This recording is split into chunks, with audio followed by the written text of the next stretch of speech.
has caused confusion and delay. You have caused Confusion and delay. I think you will face prejudice. Daisy is just the ultimate fart. Daisy is just the ultimate fart. Your impatience has caused confusion and delay. This storm has caused confusion and delay. You are causing confusion and delay. He has caused confusion and delay. 26 years old and you can't even drive? I can. Are you stupid, eh? Are you a stupid fool? Well, why can't you drive then? You can't even drive. Bit grey today. Well, hello everyone, and welcome to another edition of The Deepest Law, the third in less than 24 hours. Very unusual, but as long-time followers know, when I get something in my mind and I get the bit between my teeth, when I get obsessive about something, I cannot let it go. And I've started, so now I'm determined to bloody finish the Time Person of the Year, the correct Time Person of the Year. Let me just get up the slides. This was inspired by Taylor Swift winning Time Person of the Year, which then led me to looking at the historical Time Person of the Year awards and wanting to correct them in two ways. One, by correcting the actual awards, and second, by noticing that Taylor Swift is actually like the only singer entertainer ever given that honor. So given that it was given to Taylor Swift, I then wanted to add a cultural award as well as the main political award for every year. We have been painstakingly going through year by year by year. As you can see, we started in 27, moving forwards. Hopefully it's been educational. There are some things that I have learned. Apparently things that everybody else knew that I didn't know. Like, for example, the fact that Australia fought the Great Emu War in 1932. I've never heard of the Great Emu War. And apparently they even lost against the emus, which I may get Chris Gard and Furious Bertinax on for a whole stream on the Emu War, because it just sounds so ridiculous and funny. So there we go. Yeah, I am like a dog with a bone. I can't let it go. I am a very, when I played football, I was a tenacious defender whose job it was to man mark people out of the game with almost kind of obsessive zeal, to the point where I would frequently get into fights with the opposing striker or winger, whoever it happened to be, because they would get so frustrated by the fact that I just wouldn't let them go for the whole game. So lots of fun and games back in the day. But the reason I'm doing this early is because I have a hard finish today. It's Thursday. I don't usually stream on Thursdays, friends. You know that this time of the week I flip, right? Batman, my true identity, ceases to be, and Bruce Wayne, the mask, comes on, and I have to go back and be the family man. I have to go and pick up AAA from nursery, and I cannot be late. So I've got really limited time today, but I'm determined to get to the end of the 70s at the very least, and then maybe when AAA is sleeping later on, we'll carry on, because I'm really into this. But anyway, what else did I learn that I didn't know about before?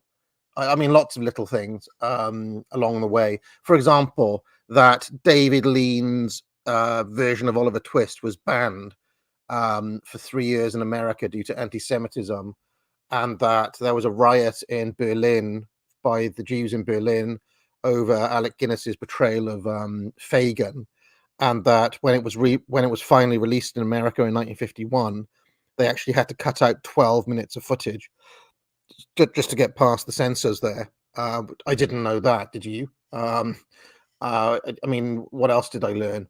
That Victor Fleming directed both Gone with the Wind and Wizard of Oz, which kind of blew my mind. So many things have we learned along the way, and partly the educational. It's fun, but it's also kind of semi-educational for all of us as well.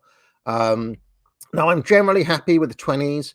I'm happy with the 30s. I won't go through them all. If you go to the last stream, I went through all of the 30s and 40s. Again, I just read through them all. I think we've basically got the 30s and the 40s right. Maybe David Lean doesn't deserve to win it 2 years in a row for 47 and 48. Not quite happy with Orwell in 45. I think it should have been Evelyn Waugh, but we can kind of let that go. Blyton for 44 is a bit weak, but I think we can let it go. I am less happy with some of the shenanigans from chat. I think you see the problem is that my audience and chat and the online crowd and the online right in general has too many bloody nerds. Too many nerds, right? So you don't understand the significance of Brando. You just want Tolkien, right? And it's caused problems because, for example, Marilyn Monroe should have been the Time Person of the Year in 1959, not Frank Sinatra. But through misogyny, you gain that vote. So I'm not happy with some of the way this has fallen. Also, Bob Dylan should have had one of the 60s years and hasn't. That's a problem. He should have had 62, 63, I would say. Warhol on balance should have had 62. Monroe should have had 59 if we were doing this correctly. Kind of bugging me, and I feel like I want to fix it. I have rerun polls on Twitter. Unfortunately, due to the fact that all the people on Twitter are bloody nerds as well, the same results are coming out. So it's not really overturning them. Bob Dylan probably should have won in 65 over Julie Andrews, and the Beatles should have won in 64 over Walt Disney. Also, the opening of Disneyland in 1955 probably should put Disney back in there, and we could put Tolkien at 54 and give Brando 53 or something. I don't know, but anyway, there are some of the tragedy of democracy is that it produces incorrect results, and we're seeing that in practice. Anyway, let us carry on then. Let us carry on. So, right, we're going to make a start. I don't have my various tabs open, so I'm going to just quickly get open Time Person of the Year, the master list. We're in 1970, and I'm also going to open the Wikipedia page for 1970.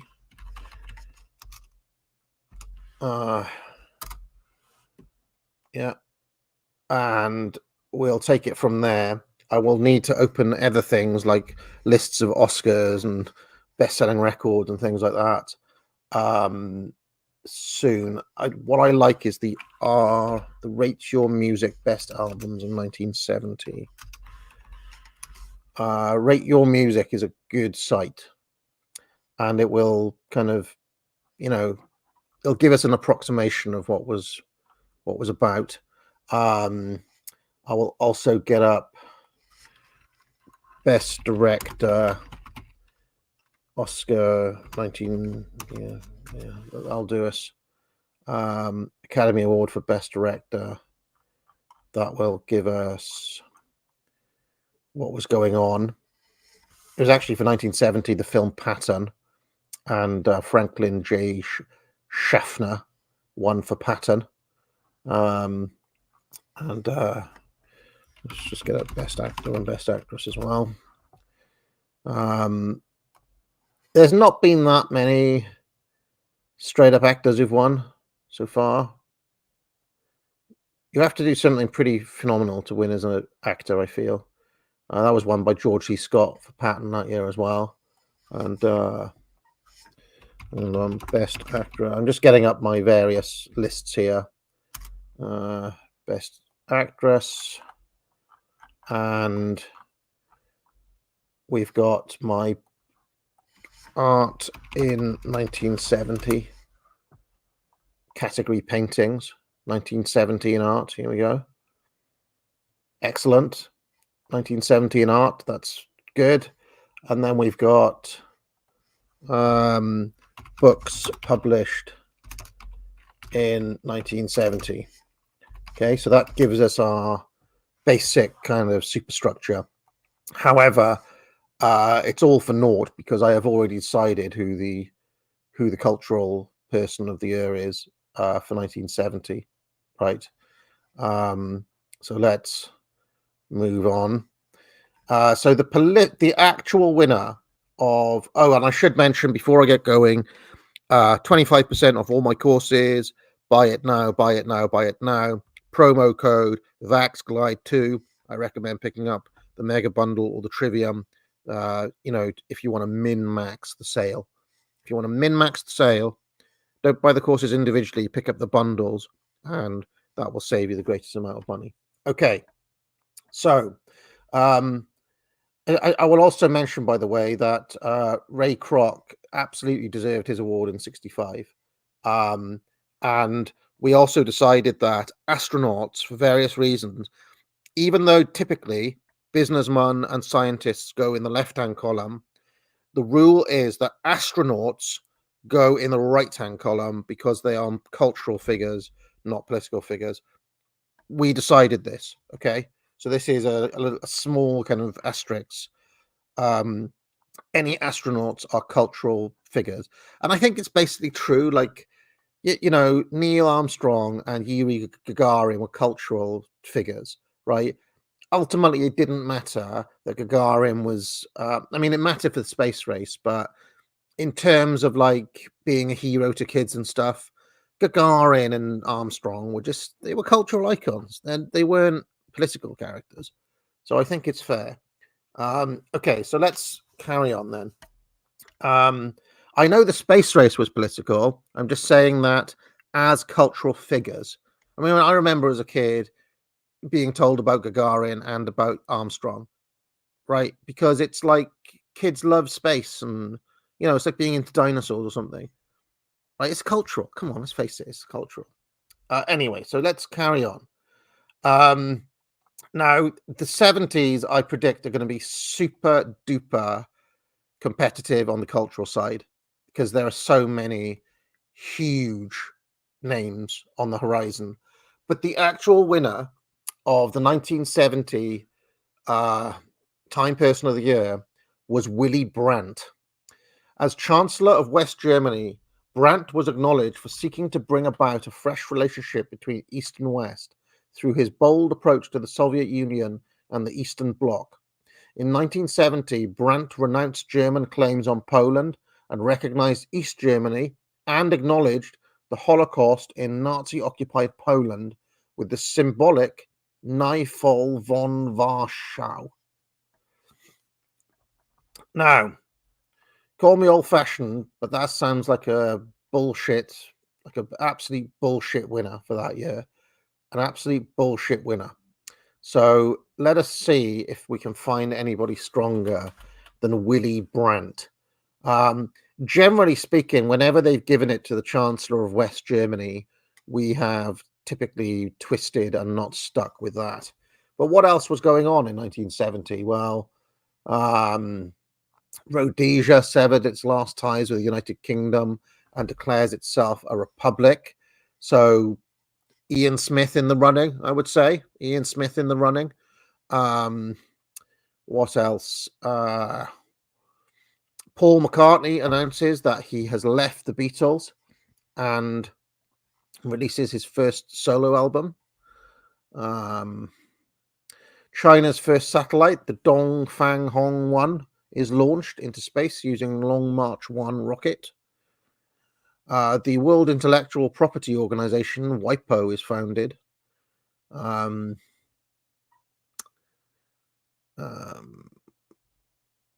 just seeing if anything is really... So Brazil defeats Italy 4-1 to win the 1970 World Cup in Mexico. And I'm just telling you now, friends, there is absolutely no other person who can possibly win the cultural person of the year for 1970. It's Pele, right? And I'll tell you why it's Pele. That was his third World Cup. He was involved in over half of all of the goals scored in some way in that tournament. He had scored over 1,000 goals in his career by that point. There is just absolutely no way it can be anybody but Pele. This is a kind of, I mean, imagine Messi, like the hype around Lionel Messi. It's like that, basically. So it has to be, there's no other choice. You know, for a sportsman to transcend on that level, it's just too big. So we have to put Pele there, regardless of who made albums or films that year. It's Pele. Okay. What else do we have? Israeli forces fight Palestinian guerrillas in southern Lebanon. The Chilean socialist senator Salvador Allende wins 36.2% of the vote in his run for presidency, defeating former right-winger George Alessandri, who had 34.9% of the votes, and Christian Democrat Radomir Tomic with 27.8% of the votes. So Allende becomes the president. I guess he's in the run. He would be in the running, maybe. Allende. I don't know how much we want to privilege Chile, but considering what happens, I'd say Ian Smith is in the running. Allende is in the running. Vietnam War still going on.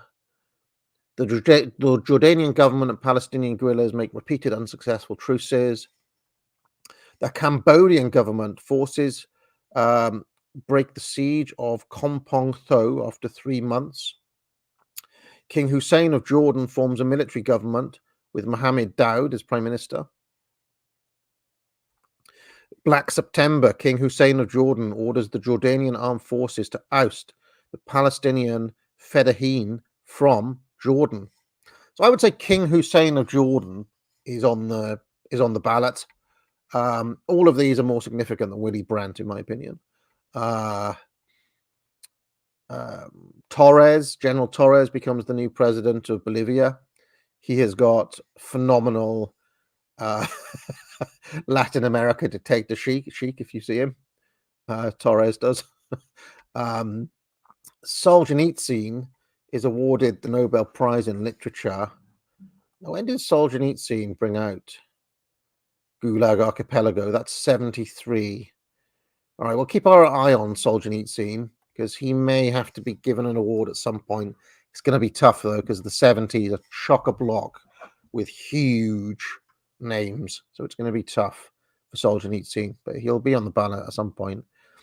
The Khmer Republic is proclaimed in Cambodia, escalating the Cambodian civil war between the Khmer Rouge and the government. So Pol Pot is on the map.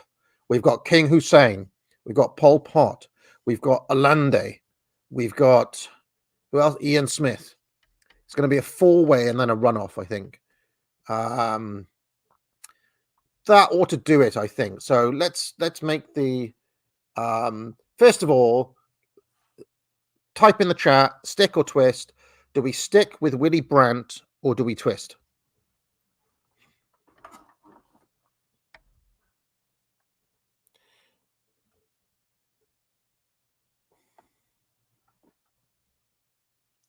Oh, look at this. German Chancellor Willy Brandt goes down on his knees in front of a monument to the victims of the Warsaw Ghetto, which will become known as the Warsaw genuflection. Oh, absolutely gross and disgusting. The Warsaw genuflection. Fucking hell. Talk about debasement.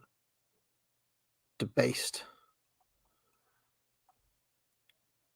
Gross. Okay, so let's set up the poll then. The poll is Voot. The poll is, who do we say? Pol Pot, who's still kind of in the mix. He's not like the man yet, but he's around. We've got Ian Smith. This is a big chance for him to win. We've got Allende becoming Chilean, and we've got King Hussein. I actually think King Hussein's a pretty good pick for this year, but let's carry on. So, Voot. Top two will face a runoff. Top two will face a runoff.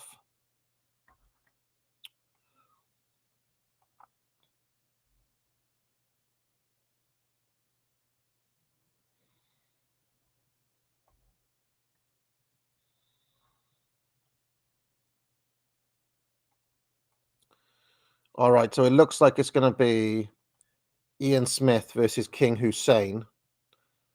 So let us now do the runoff. Runoff is Ian Smith. Ian Smith versus King Hussein. Runoff.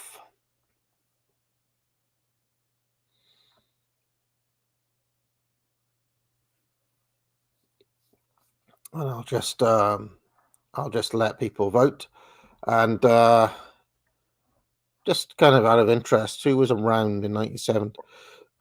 Neil Young released After the Gold Rush. George Harrison released All Things Must Pass. Curtis Mayfield was around. Bridge Over Troubled Water by Simon and Garfunkel. Plastic Ono Band, John Lennon released. Black Sabbath released Paranoid in 1970. Crosby, Stills, Nash and Young released Deja Vu, which is a well-known album. Led Zeppelin 3 came out. Patton won a lot of awards at the Oscars that year. What else was going on in 1970? Bolivian artist Benjamin Mendoza tried to assassinate Pope John Paul VI in 1970, apparently. And Toni Morrison's The Bluest Eye, absolute wank, came out in 1970. Judy Blume's, just a lot of crap literature in 1970. So the quality of literature has absolutely declined. I will note that Roald Dahl wrote Fantastic Mr. Fox in 1970, and we need to keep an eye on when is the right year to put Roald Dahl on the ballot, because he really missed his chance in the 60s. He was up against too much strong competition, but Roald Dahl, we're going to try to find a year to sneak him up on the ballot. Okay. So Ian Smith has won. So Time Man of the Year is Ian Smith, which I think is very consistent. He established a republic. That's consistent with Gandhi winning. It's consistent with Ben Gurion winning. So, making Rhodesia independent, I think is fair. So let us carry on. This is the thing. You can't just win Time Person of the Year for bringing out a 5-star album or making a really good movie. It has to be something like it has to be something with like really wide cultural significance, right? So that is why I was arguing that, for example, in 62, Marilyn Monroe doing the Happy Birthday, Mr. President, and dying, of course, was hugely culturally significant, right? Dylan in 63 on the Capitol Hill was bigger than just releasing Freewheeling.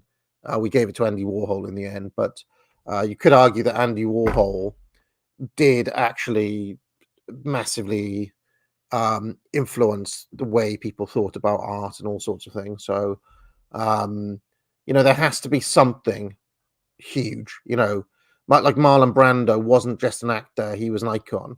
Elvis Presley wasn't just any old didn't just sell a load of records, he was an absolute sensation, right? So Pele didn't just win the World Cup; he was the best player ever. Right? This is the kind of level that you need to do to win Time Person of the Year. Right? So we will continue then. The actual Time Person of the Year for 1971 was Richard Nixon. It says Nixon was president of the United States from 1969 to 1974.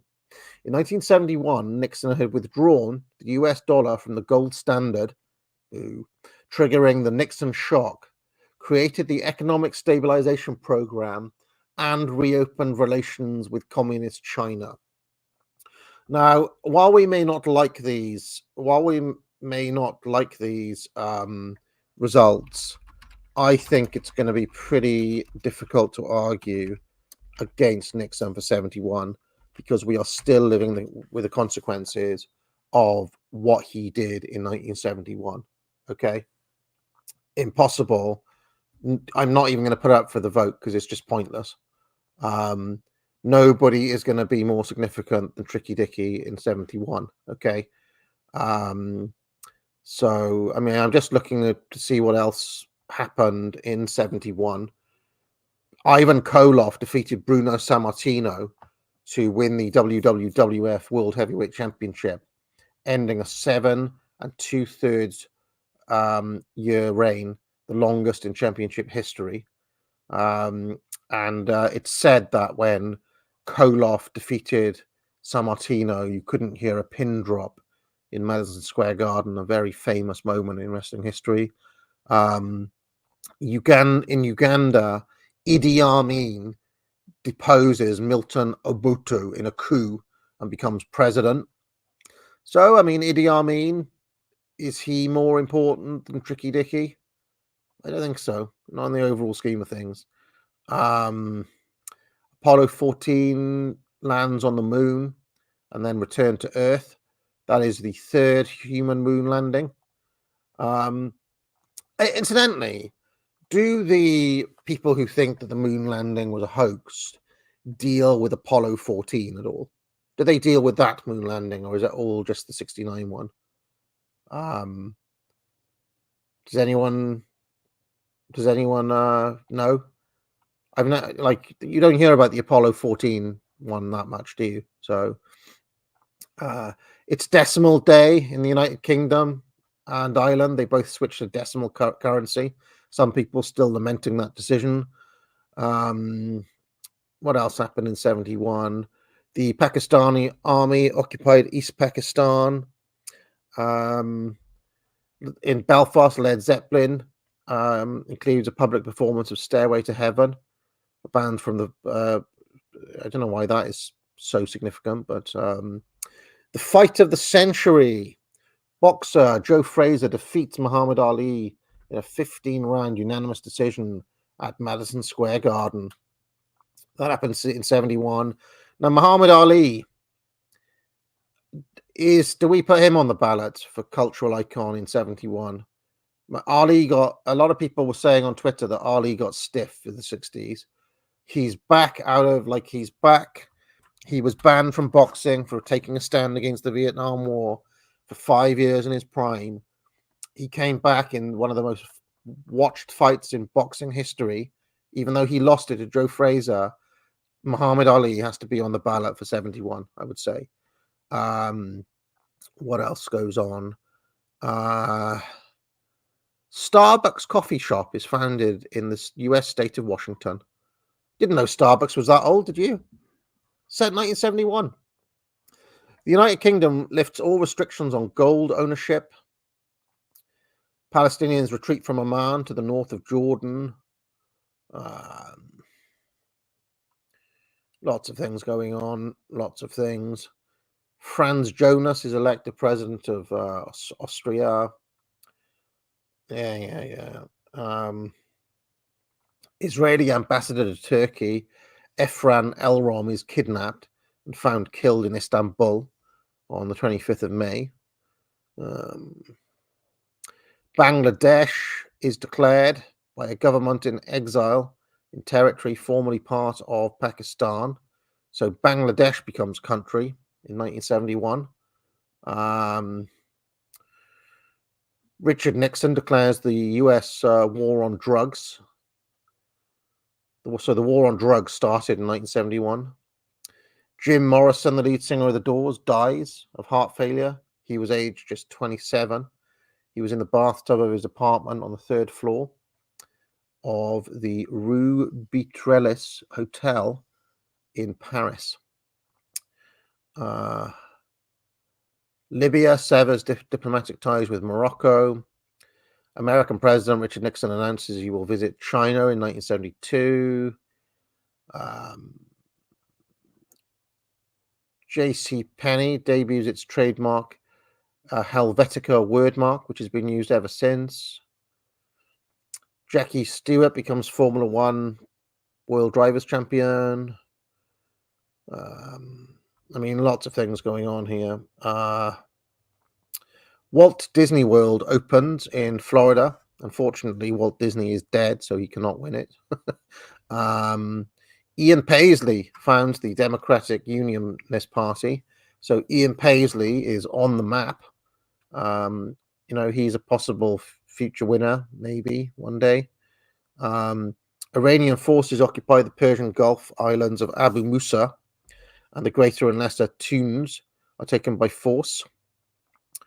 The Cambodian Civil War, Khmer Rouge rebels intensify assaults on the Cambodian government. So the first McDonald's in Australia opens. And yes, lots and lots of things. So I don't think anybody's going to beat Tricky Dicky, but who else goes on the ballot with Muhammad Ali, I would say, right? Who goes on the ballot with Muhammad Ali? Let's have a look. So 1971 in music. We've got Marvin Gaye, What's Going On, Led Zepp. Led Zeppelin released Led Zeppelin 4. David Bowie released Hunky Dory. A little bit early for Dave, but he's on the map, right? Rolling Stones released Sticky Fingers. Paul McCartney releases Ram, banger of an album. Okay, so are any of those worthy of Time Person of the Year? Or should it just go straight to Ali, do we think? In film, William Friedkin directed The French Connection. More importantly, Stanley Kubrick directed A Clockwork Orange. And Gene Hackman starred as Popeye Doyle in The French Connection. It was pretty cool. So, do we put Kubrick on the ballot for 1971? Kubrick. When did John Lennon's... I don't think Imagine came out until 71, did it? Did Imagine come out in 70 or 71? I'll have a look. Hold on. Imagine. I think it's 71. Yeah, it's from a 71 album. Oh yeah, but this is 1971. This is 1971. Oh shit. Okay, so we're gonna have to put Ali, Lennon, Kubrick, and in art, David Hockney's still around, but I don't think he's strong enough. And in literature, none of those are worthy at all. Gene Hackman, was he big enough really to go on the ballot? Not really. I think we're going to have to go for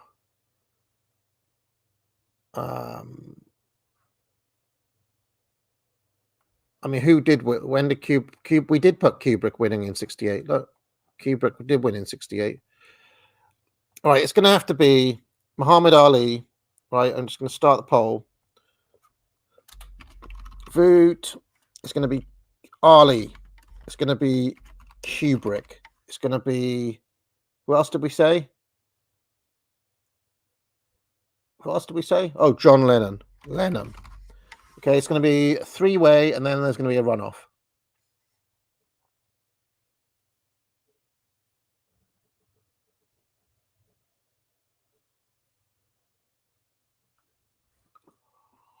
Let's see how this goes. I mean, as much as you hate Imagine, I mean, we're still living with the consequences of Imagine today, so you can't say it wasn't big. It was. Now, I would say William Friedkin may have another shot when The Exorcist comes out in a couple of years, in 73. Friedkin, you know.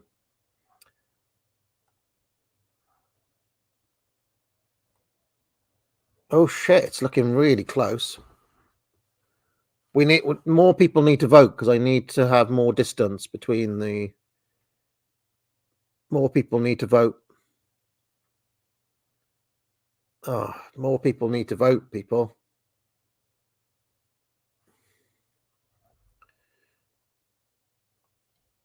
Right, I'm ending the poll. Right, it's going to be a straight up runoff between Kubrick and Lennon. Muhammad Ali has been beaten out. Don't worry, Ali will have one more chance for the Thriller in Manila whenever that, or the Rumble in the Jungle.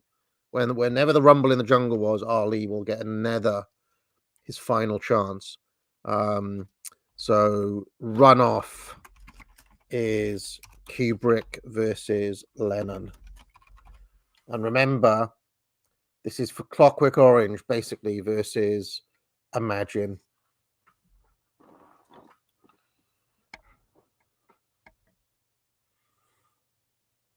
And I'll just let that. What do you mean, what was the question? Who should win Time Person of the Year for 1971, Sid? What was the question?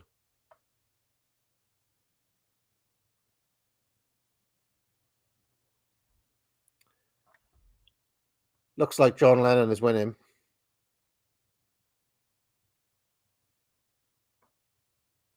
All right, Lennon has won this. Oh, Gordon Bennett. John Lennon wins Time Person of the Year for 1971. Oh dear, oh dear. So the actual Time Person of the Year for 1972 was Richard Nixon, yet again, but he held it jointly with Henry Kissinger. I will just read what it says. As President of the United States, Nixon visited China in 1972 as the first president to do so. Nixon later secured the SALT I Pact with the Soviet Union before being re-elected in one of the largest landslide election victories in American history. And if you check out that 72 map, it is fucking mental. Henry Kissinger, who they gave it to as well, was Nixon's national security advisor. He traveled with the president to China in 72 and was negotiating peace in the Vietnam War. So the real question is, do we give it to Nixon on his own again? Do we give it to Henry Kissinger on his own? Do we stick with what they did and give it jointly? I'm not happy with the joint, to be honest. I think it should just be one or the other. I'm leaning towards just giving it to Nixon again. I will just see what else was going on in 72 while we deliberate this.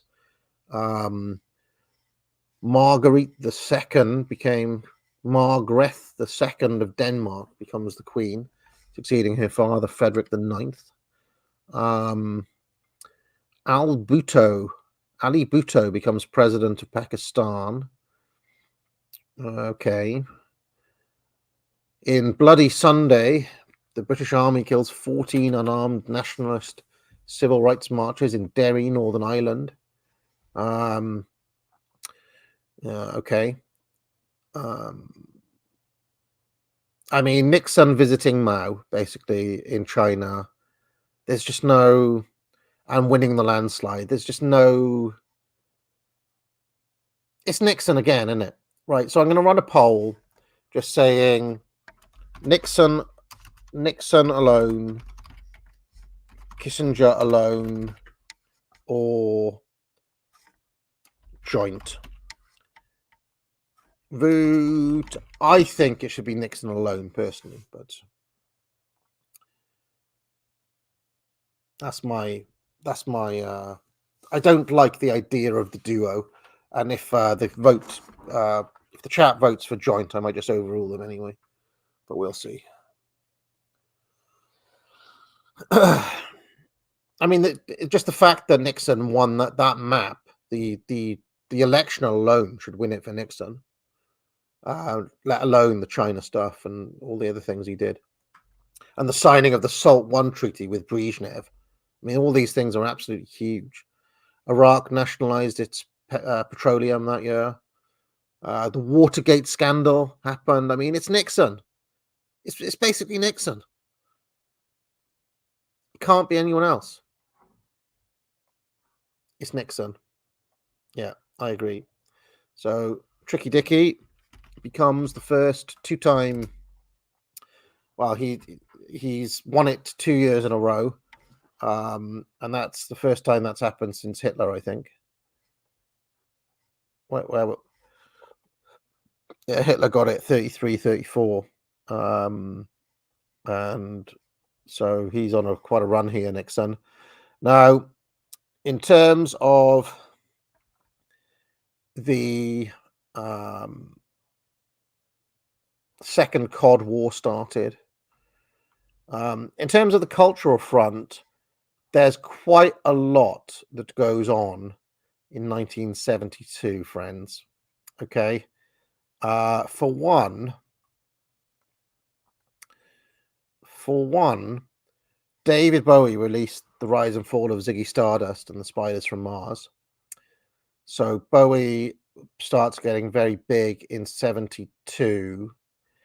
But also the big movie of that year was The Godfather, featuring Marlon Brando in one of his most famous roles ever, and he won the best Oscar that year for it. So I would say both Francis Ford Coppola and Marlon Brando would be in contention. Lots going on in 72. And in terms of books written that year, we've got... I mean, I think this is basically... Oh, and in 1972, yeah, I don't see any really very, very big books that year. So I think it's basically... Al Pacino, and not Al Pacino in 72, Alex, right? Al Pacino maybe in 73 when he was in Serpico, or 74 when he was in Godfather Part 2. 72 is a bit early for Pacino, right? People are saying Bobby Fischer. I mean, what? Let me just pull up Bobby Fischer. Bobby Fischer, I mean, are you really suggesting that Bobby Fischer had as big a cultural impact as The Godfather or Ziggy Stardust? Are we really saying this? What did Bobby Fischer do in 1972? Why is Bobby Fischer... Bobby Fischer... You think Bobby Fischer had a bigger impact than David Bowie and The Godfather? Okay. All right. Well, we'll put Bobby Fischer on them. We'll put Bobby Fischer on. And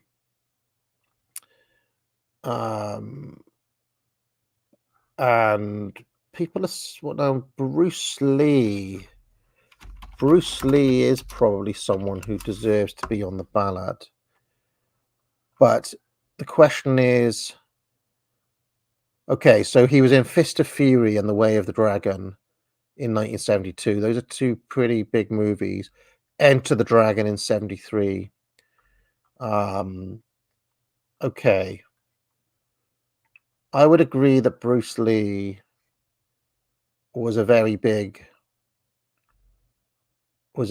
star in 1972, and that Fist of Fury and Way of the Dragon. Okay.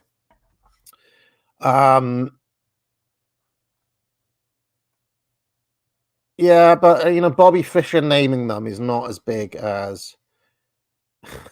I mean, Bobby Fischer would not be Time Person of the Year for naming them. He'd be Time Person of the Year for putting chess on the map and popularizing chess. Okay. I mean, that definitely had an impact, right? I've got an uncle who was a kid at this time, and like martial arts and chess were everywhere in the 70s. Also, like, I don't know, if you look at the Wu-Tang Clan, say, it's martial arts movies and chess, right? Because they were kids at this time. So it's definitely true that Fisher made chess cool. I'm trying to have a look at when honestly, I think 72 is the right year for Bruce Lee. The other question is, for Godfather, is it Brando or is it Francis Ford Coppola? I think Brando again. So let's just make the poll. Vote. We've got David Bowie, who this is one of several chances he'll have. Marlon Brando. This would be the last chance Marlon Brando has. This is the Godfather version of Marlon Brando, not the early, like the 50s version of Marlon Brando. We've got Bobby Fischer, and we've got Bruce Lee.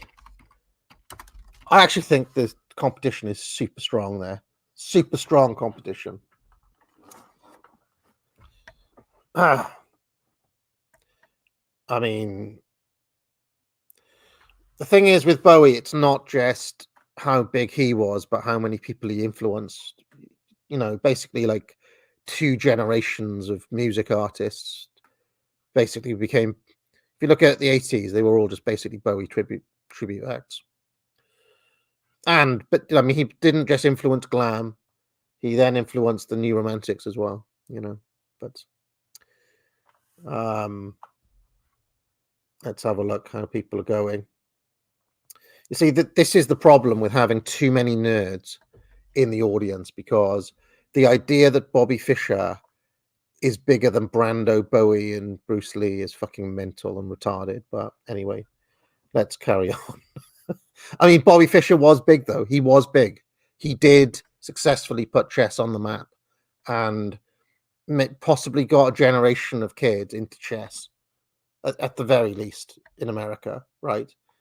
Okay, so it's going to be Bobby Fischer versus Bruce Lee, which is an absolutely ridiculous travesty of a result. But anyway, this is the stupidity of democracy for you. So let's have the runoff. It's going to be Bobby Fischer. It's going to be Bobby Fischer versus Bruce Lee.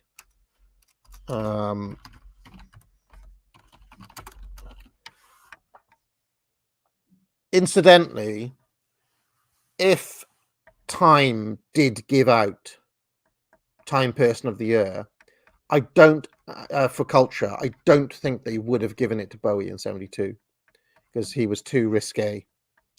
They would have given it to probably Bruce Lee, I'd imagine.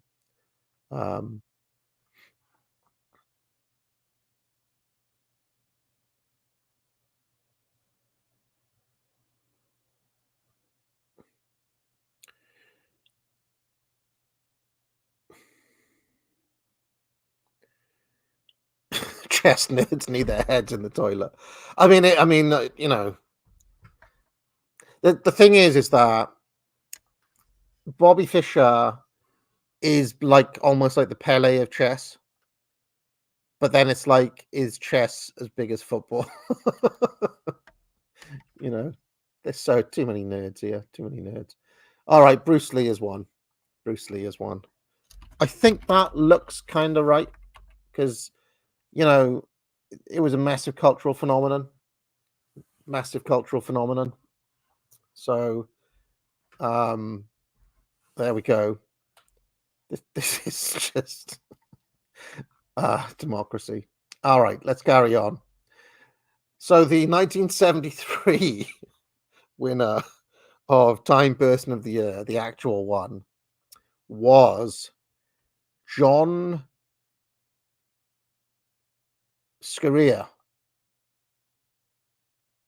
In 1973, as Chief Judge of the United States District Court for the District of Columbia, Scalia ordered President Nixon to turn over Watergate-related recordings of the White House conversations. So this was the judge who ordered Watergate to be released.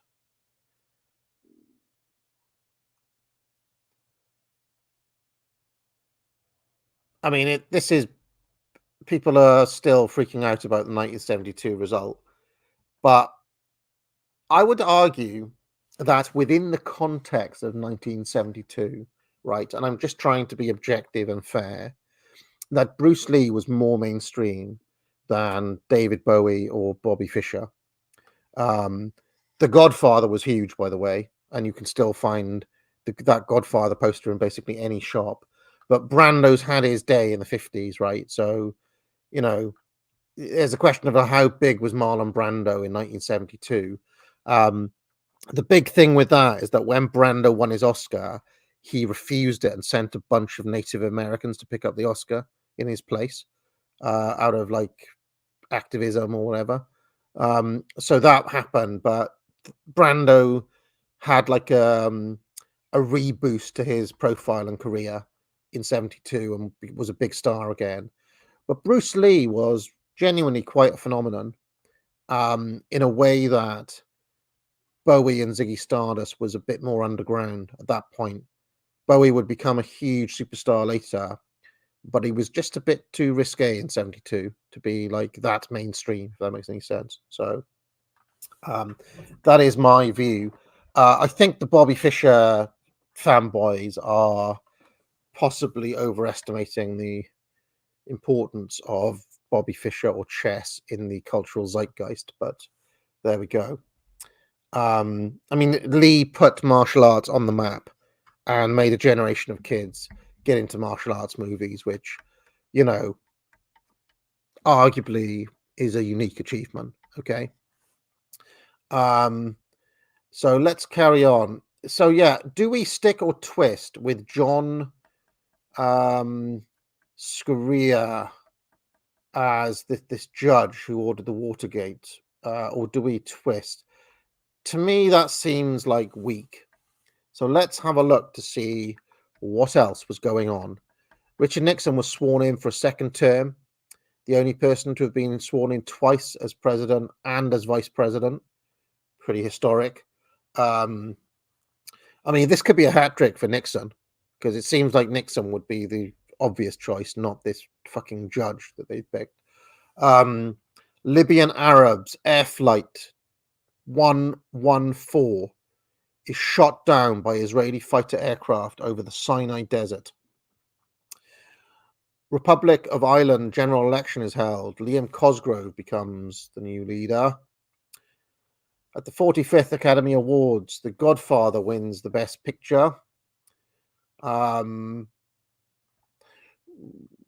World Trade Center opens in New York City, where it would stand until 2001.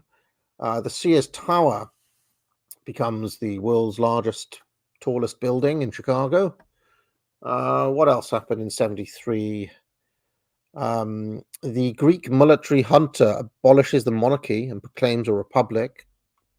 Leonid Brezhnev addresses the American people on television, the first Soviet leader to do so. Now, folks, Khrushchev won it twice. Stalin won it 3 times, according to us. Brezhnev, he hasn't had a look in so far. So is Brezhnev a contender for 73 Man of the Year. There's a coup d'etat in Uruguay. President Bordaberry dissolves parliament and a 12-year civic military dictatorship begins. The Bahamas gains independence within the Commonwealth. What else happened? Chile's democratically elected government is overthrown in a violent military coup after serious political instability. President Allende allegedly commits suicide during the coup in the presidential palace, and General Augusto Pinochet heads a US-backed military junta that governs Chile for the next 17 years. Yeah, that'll do it. Yeah, that'll do it. That'll do it. I'm not even going to put it up for the vote. That'll do it. I mean, come on. Come on. There's just absolutely no way there's anybody else. Just for his cape alone. Billie Jean King beats Bobby Riggs in a singles tennis match billed as the Battle of the Sexes. The Yom Kippur War starts. The fourth and largest Arab-Israeli conflict begins as Egyptian and Syrian forces attack the Israeli forces in the Sinai Peninsula and Golan Heights on Yom Kippur. And the Yom Kippur War then ends on the 25th of October 1973. Very short conflict. Pan Am flight cargo 160 crashes at Logan International Airport, killing 3 people.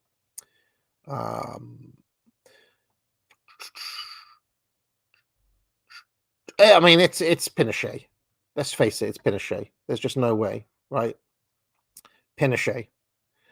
And we will have a look at what was going on in film that year. The Sting was the best director. The Exorcist came out. So I would say William Friedkin should be on the ballot, right? Ingmar Bergman brought out Cries and Whispers that year. Al Pacino was in Serpico. It's not quite strong enough yet, I would say. I mean, The Exorcist was a major deal. The Exorcist, I would say, kind of like brought back horror in a massive way during that time.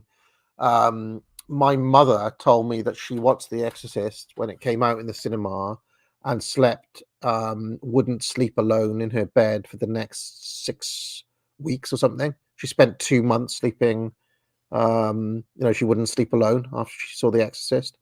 So I would say William Friedkin for directing The Exorcist needs to be on it. In terms of books, there is one very significant book that was published, and that is The Gulag Archipelago by Alexander Solzhenitsyn. So I would say Solzhenitsyn has a claim to be Time Man of the Year for culture in 1973. So I'm going to put Solzhenitsyn on the ballot. Who else? I mean, there's so much going on at this time. So much going on. Pink Floyd released Dark Side of the Moon in 1973.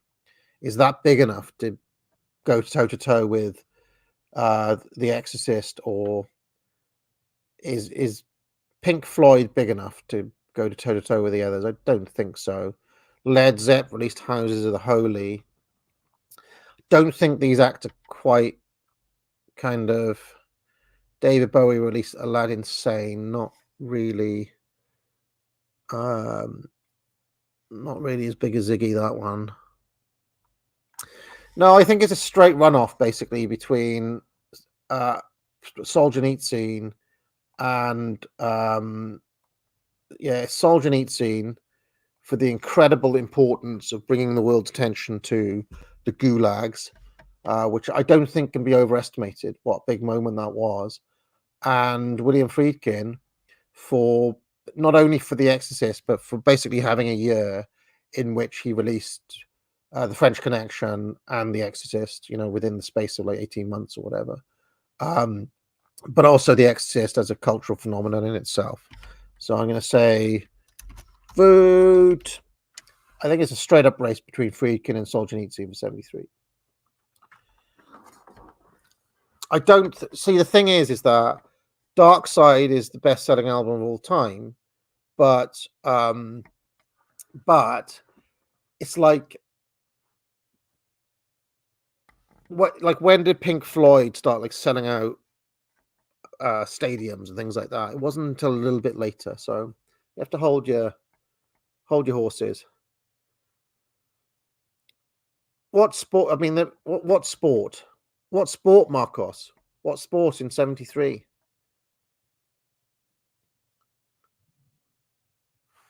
Okay, I think it's Solzhenitsyn. And I think that's probably right, that Solzhenitsyn should win it that year. I think that's probably right, isn't it? It's just like Gulag Archipelago is too important as a kind of cultural moment, and even as a political moment for him not to win. So bad year for the commie, 73. Pinochet in Chile, Solzhenitsyn drops the bombshell. So bad year for the commies.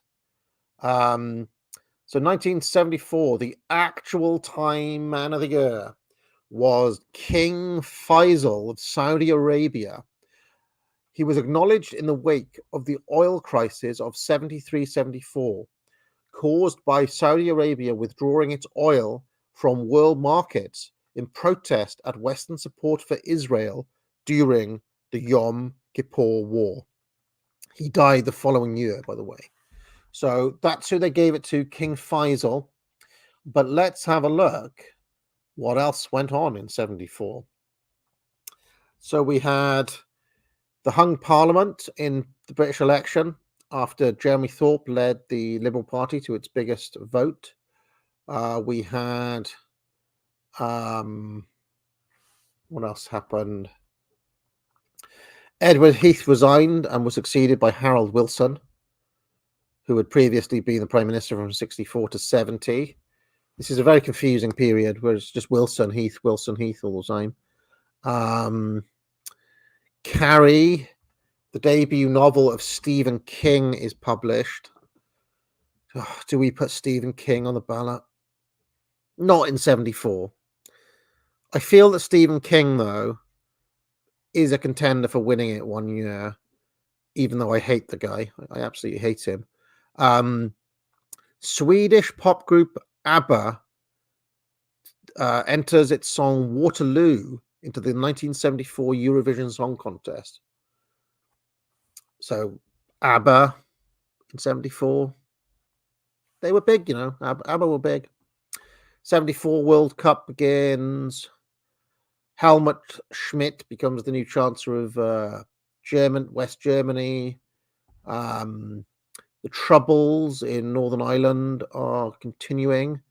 Various bombings in Dublin and Ulster and so on are carried out. 33 civilians killed. 300 wounded, the highest number of casualties in any single event during the Troubles. Isabel Perón becomes the first female president of Argentina, replacing Juan Perón, who died two days later. Gerald Ford is sworn in as a president after Nixon resigns. Haile Selassie in Ethiopia is deposed by the Derg, bringing an end to the Solomonic dynasty's rule since 1270. Since 1270, friends, that monarchy had been around. So the Derg, military junta, and you can learn all about them in my video on Ethiopia if you're interested. So they came to power, seems quite significant. The Japanese Red Army members seized the French embassy in The Hague. Lots of things. Paris summit reuniting the European communities heads of state commences. All right, so the real question is, does King Faisal and the other thing that happened in 1974 was the Rumble in the Jungle, Muhammad Ali versus George Foreman. This would make it Muhammad Ali's last possible chance to win, I would say, because after 74, I think he starts getting the shakes. So the question is, do we stick or twist with King Faisal of Saudi Arabia? Stick or twist?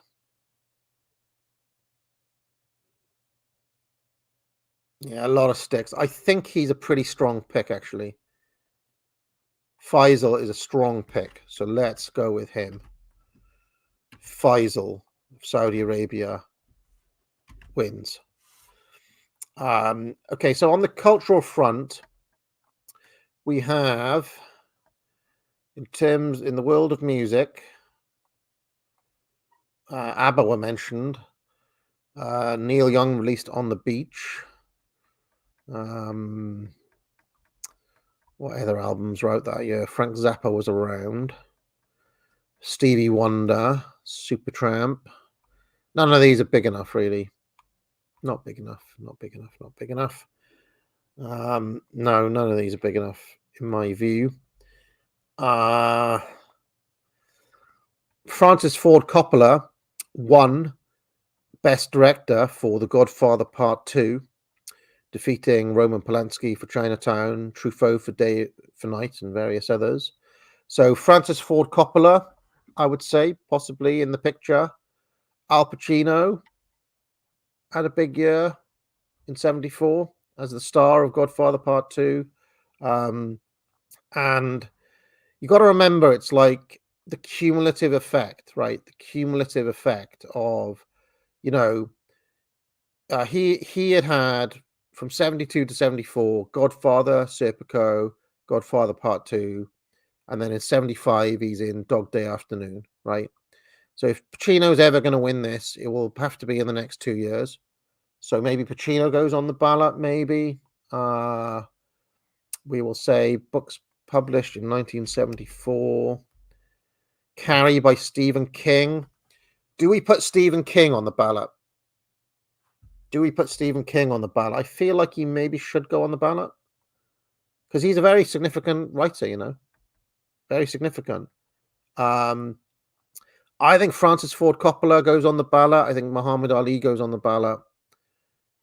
Possibly, yeah, Stephen King, Ali. I don't think ABBA were big enough in 74. ABBA, I would say, if I had to just look at when they would be really worthy, when did ABBA have their year of absolute domination? Because ABBA were absolutely huge in the 70s. Yeah, Waterloo in 74, ABBA in 75. Let me just have a look at their discography a minute. I'm just trying to work out when they were really at their peak of the powers. Okay, so you see, Waterloo only came 145th in the US charts in 74, right? But by the time you get to Arrival in 76 and ABBA the album in 71 and Voulez-Vous and Super Trooper in 80, so late 70s, they're just number one in every single country, multi-platinum albums. So I reckon ABBA have to wait. 76, 77 for ABBA, I'm saying, would be their time. Yeah, ABBA 76, 77. So who do we say is going on the ballot? I think Francis Ford Coppola, who had a string of amazing films with The Conversation and The Godfather, and he just won Best Director. I think Al Pacino as the star of that film, and he'd just come off the back of Serpico and Godfather 1. He could possibly be on the ballot in 75 as well. I think Stephen King, who became a thing, had a best-selling novel of Carrie, and Stephen King can come back on the ballot, but he's in the conversation. Muhammad Ali. Final chance to win for Ali. Let's vote!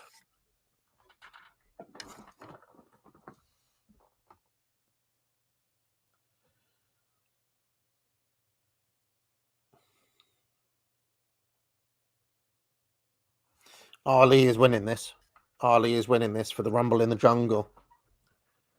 Ali is winning this for the Rumble in the Jungle. It's straight up Ali versus Coppola. Let's end the poll because Pacino and King are nowhere. So it's going to be Coppola versus Ali in the runoff. Runoff.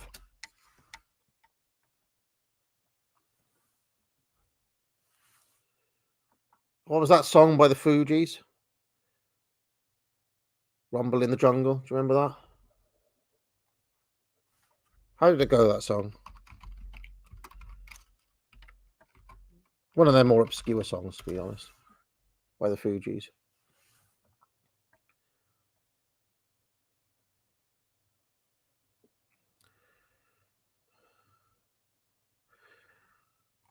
How did it go?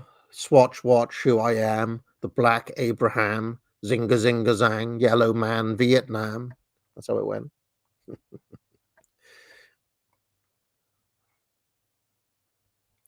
All right, Ali is one. Ali is one. And I think it's fair. I think it's like we snubbed him in the we snubbed him in the 60s, and you know, we're recognizing him as a cultural phenomena who is important and around. So I think these are all like very fair picks here. It looks right, doesn't it? You know, Bruce Lee and Ali feels right. Okay, so let's carry on then with 1975 and the Time Person of the Year. Oh my God. The Time Person of the Year in 1975 was American Women, highlighting the successes of the American feminist movement and the status of everyday, usually anonymous women who moved into the mainstream jobs, ideas, and policy making. And the cover and piece spotlights the following women, and then it's a bunch of disgusting feminists. Billie Jean King was also included. So there we go.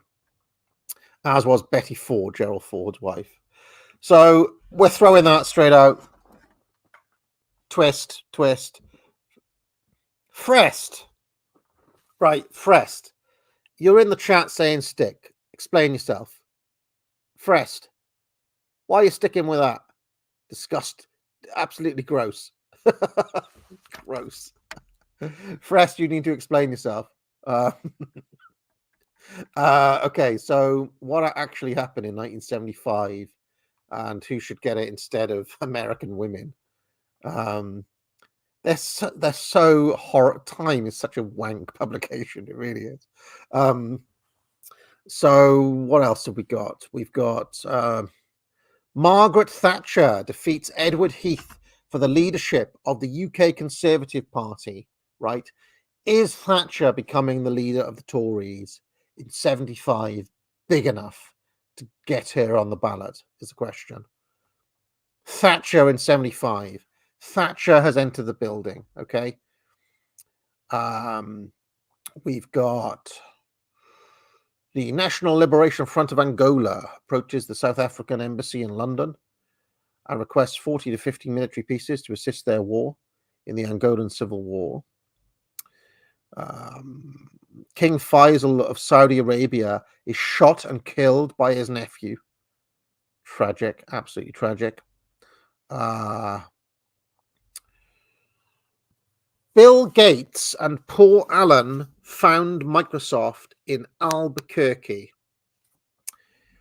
Now, again, it's like Thatcher. Bill Gates founding Microsoft in 75. Does this put him on the ballot, or do we wait for Gates? Do we wait for Gates? Too early? It's too early for Gates, too early for Thatcher. They're lurking. They're lurking, okay?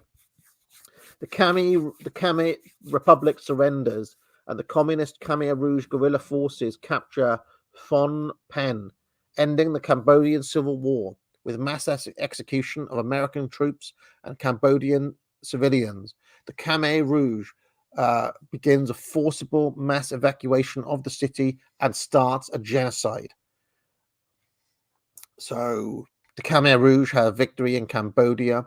The Vietnam War ends with the fall of Saigon as communist forces from North Vietnam take Saigon. It's like 73, terrible year for commies. 75, commies, we're so back. We're in commie world. We're so back in 75, right? 73 for the commies, it's over. 75, we're so back because they basically won the Vietnam War and they've taken over Cambodia. But then the Khmer Rouge starts raiding several Vietnamese towns, leading to the Cambodian-Vietnamese War. It's so over again. It's over again. So it's an emotional roller coaster if you're a commie in 1975. The Suez Canal opens for the first time since the Six-Day War. Prime Minister Indira Gandhi declares a state of emergency in India, suspending civil liberties and elections. What was that about, I wonder? That's interesting. Why did Indira Gandhi do that? What else happened? The Viking program, Viking 1, is launched by NASA, a planetary probe towards Mars, inspiring a young Elon Musk, I'm sure.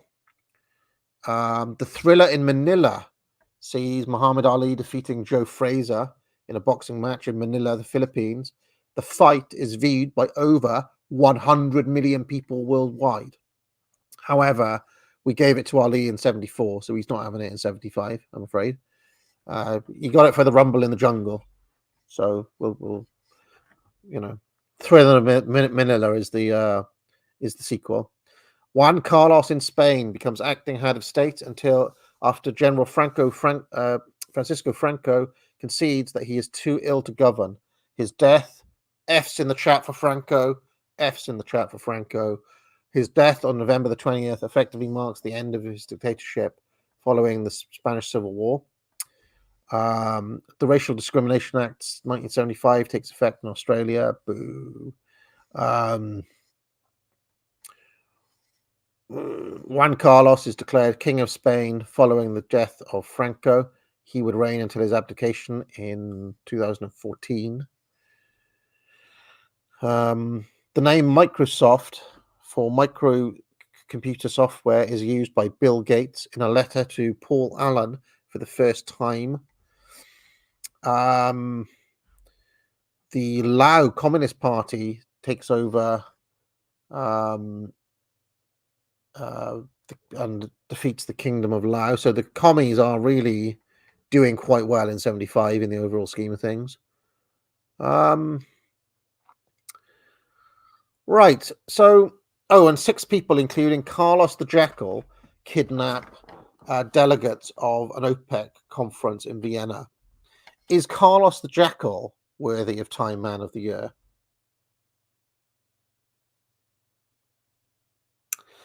So, the first question, right, so we're obviously not going to have American women, right?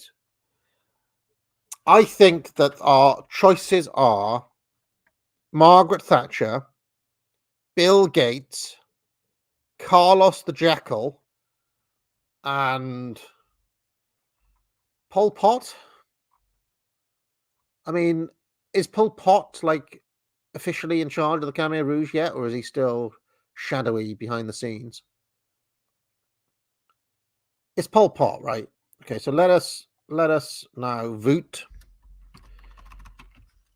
So we've got Pol Pot, Margaret Thatcher, Bill Gates, and Carlos the Jackal. Those are our choices.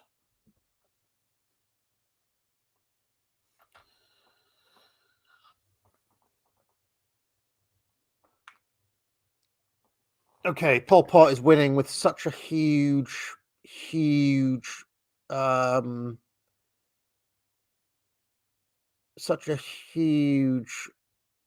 majority that I wonder if we just give it to Pol Pot right now. Okay, it's Pol Pot. I'm not even going to have a runoff because he was just. If you're winning with over 70%, it's you, right? So Pol Pot wins 75. Now, there's a lot of big movies and big albums and things out in 1975, as well as other things that are happening in the world of arts, because Pink Floyd released Wish You Were Here. Bob Dylan released Blood on the Tracks in a massive comeback for Bob Dylan. Led Zepp released Physical Graffiti. And Patti Smith released Horses. Now, I don't think Patti Smith was ever big enough to be in contention. Bob Dylan was robbed in the 60s, so this is a chance for him, I would say, maybe. In the movies, Stanley Kubrick released Barry Lyndon, Sidney Lumet released Dog Day Afternoon, and Milos Forman won Best Director for One Flew Over the Cuckoo's Nest. Okay. Obviously, Al Pacino was the star of Dog Day Afternoon, but Best Actor was won that year by Jack Nicholson, right? So I wonder, Jack Nicholson, is he in contention? Because Jack Nicholson, by 1975, had been in a string of hits, right? His filmography, up until this point, right? He was in Easy Rider, 69. He was in Chinatown in 74. And he was in One Flew in 75. Among other movies. Is Chinatown and One Flew back to back on par with Godfather, Serpico, Dog Day Afternoon, back to back? Godfather 2.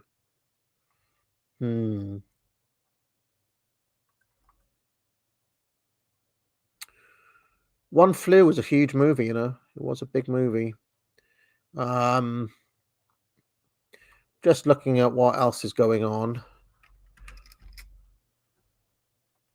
I think this will maybe Bob Dylan's last feasible chance. Stephen King released Salem's Lot, published Salem's Lot. Michel Foucault wrote the book Discipline and Punish. I'm not putting Michel Foucault on the ballot. Roald Dahl wrote Danny the Champion of the World. It's not one of his bigger ones. No, I don't think any of the writers get on for that year. What else was going on? Still too early for ABBA, in my view. Star Wars is around the corner. Rocky is around the corner.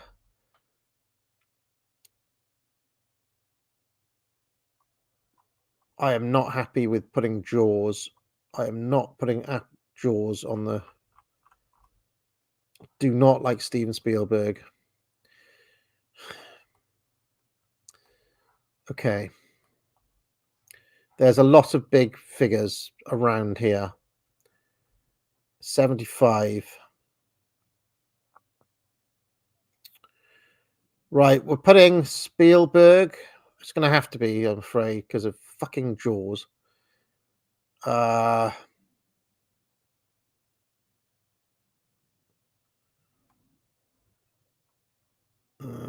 so much going on here.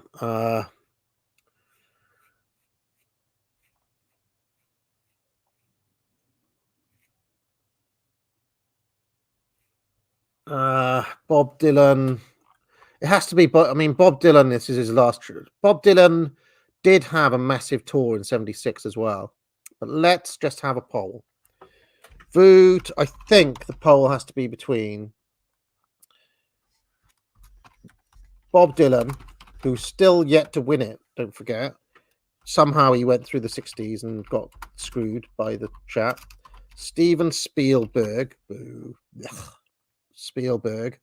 I think Jack Nicholson, who at this point was truly a cultural icon in his own right. And honestly, I think Al Pacino, if he's ever going to win, has to be 75. Maybe Al Pacino for 83 as Scarface may have a look in as well. But this is probably the last, the penultimate chance for Pacino. Probably last chance for Dylan. Spielberg, and then Jack Nicholson. So let's give it a go. We're going to have a runoff as well, by the way, between whoever's top two.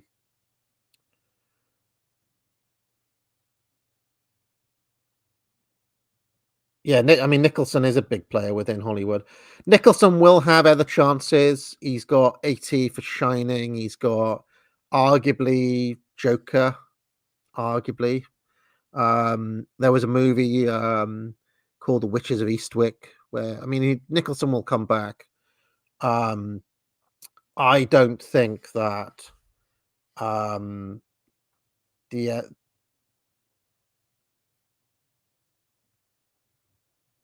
okay. So it's going to be Bob Dylan versus Jack Nicholson. So we're going to have a runoff. And it's going to be Bob Dylan for Blood on the Tracks versus Jack Nicholson for One Flew and coming off the back of Chinatown as well. Is it Dylan? Is it Nicholson? Dylan for his comeback in the 70s.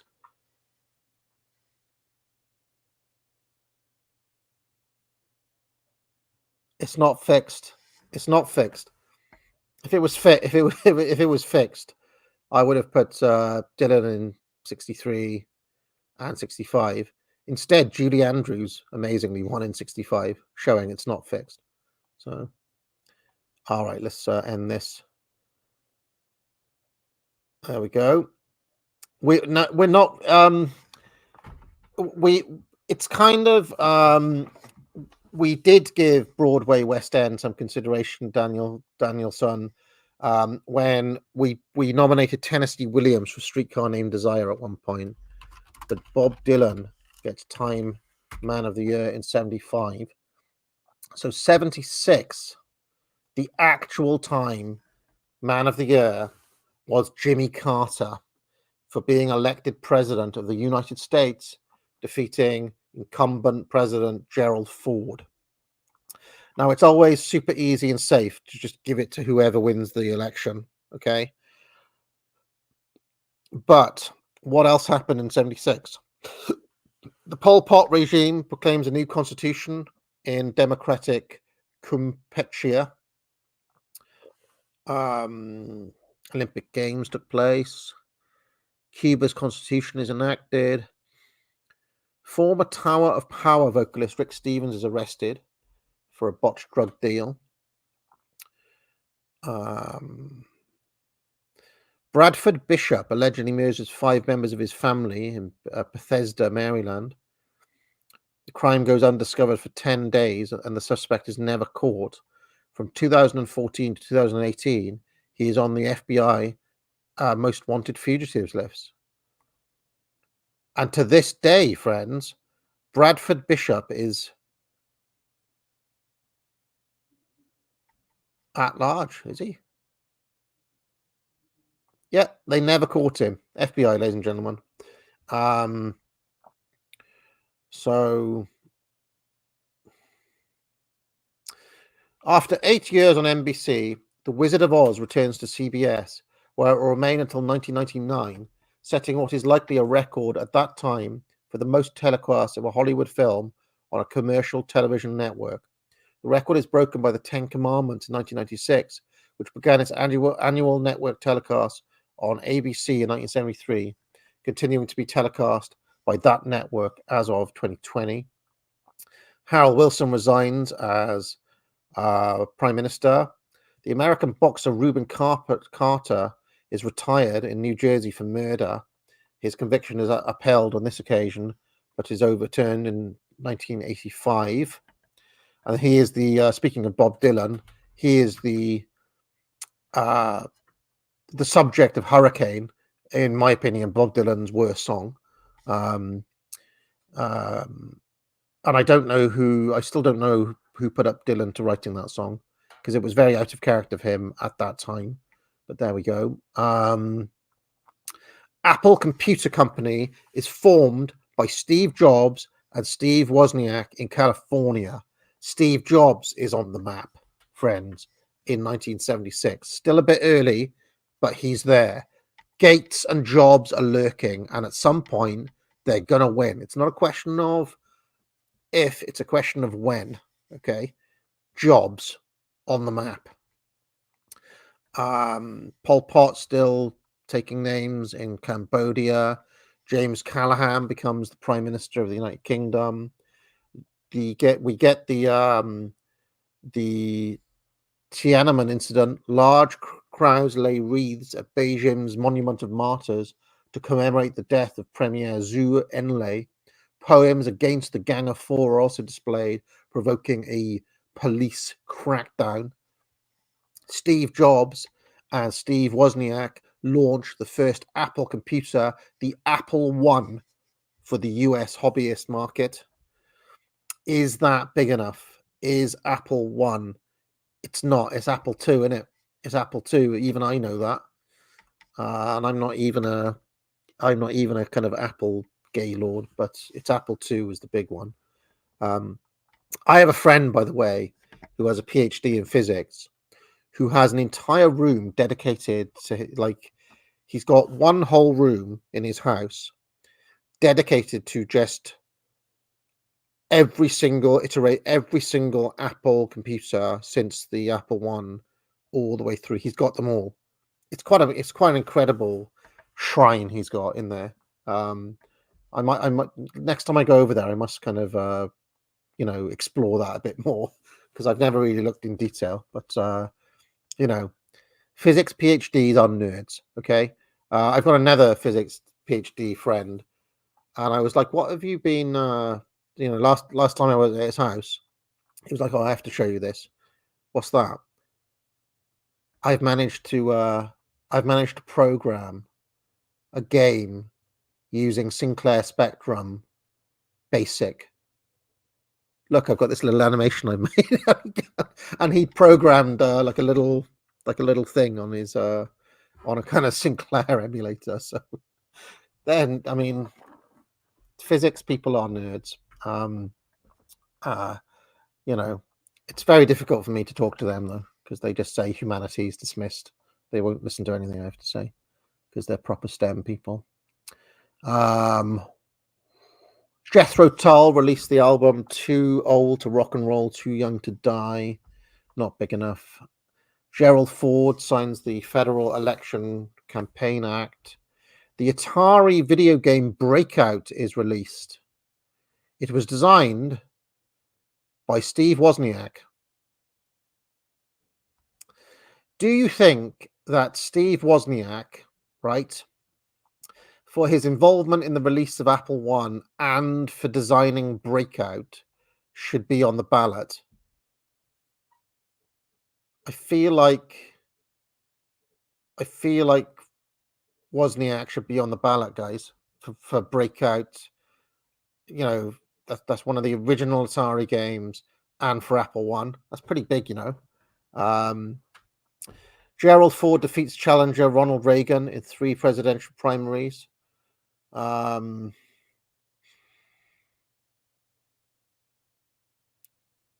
Terrible mistake by the Republicans. What else happens? North Vietnam dissolves the provisional government of South Vietnam, unites the two countries. What a massive L for America that was. pathetic. The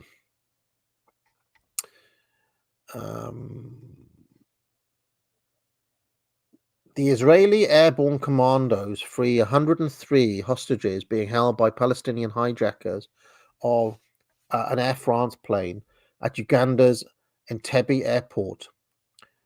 Yoni Netanyahu and several Ugandan officers were killed in the raid. Was Yoni Netanyahu any relation to Benjamin then, or is it just a coincidence? Yeah, he is Benjamin Netanyahu's brother. I didn't know that. So there we go. Benjamin Netanyahu's brother was killed in the raid. That's probably one reason why Netanyahu's such a fucking psychopath, by the way. You know, if you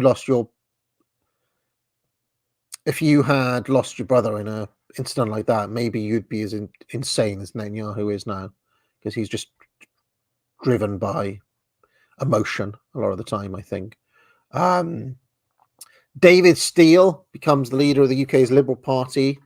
Also one of the all-time best spitting image puppets. Family Feud debuts on ABC. Jimmy Carter, nominated by the DNC to be their candidate, wins the election, as we know. Caitlyn Jenner wins the... Not Caitlyn Jenner, was it? Bruce Jenner wins the gold medal in the men's decathlon at the 1976 Summer Olympics. Is Bruce Jenner big enough?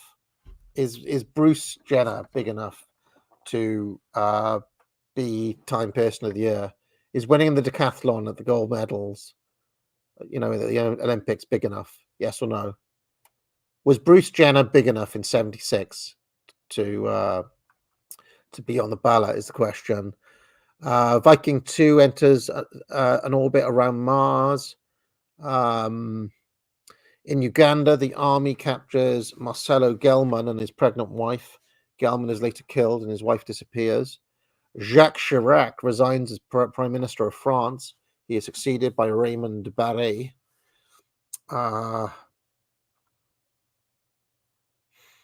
The Muppet Show is broadcast in the United Kingdom for the first time on ITV. Is Jim Henson Time Person of the Year worthy? Jim Henson, maybe. Jim Henson. American singer Stevie Wonder releases his hit album Songs in the Key of Life. Don't think Wonder is big enough.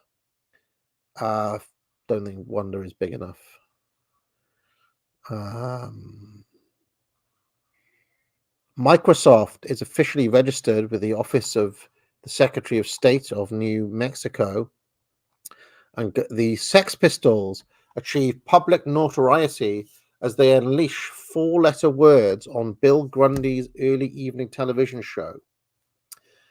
Are the Sex Pistols big enough to be Time Person of the Year? The Sex Pistols. I think Steve Wozniak, the Sex Pistols, ABBA. So far. Anyone else? Jim Henson. Okay, I think we've got a big thing.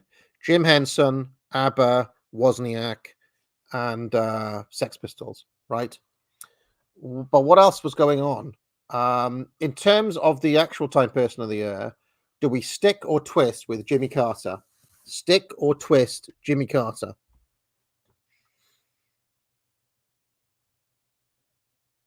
Hold on. Wait. I just didn't look at the movies. The movies, guys. Rocky.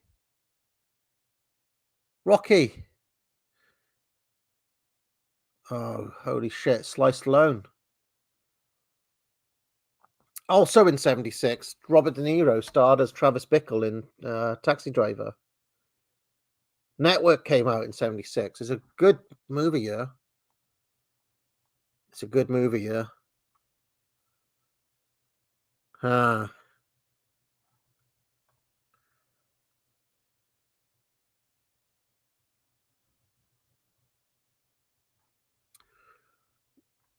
Are we twisting or sticking? Are we twisting or sticking with So if we hold on a second though, if we twist with Carter, who we putting instead? I didn't see anyone else.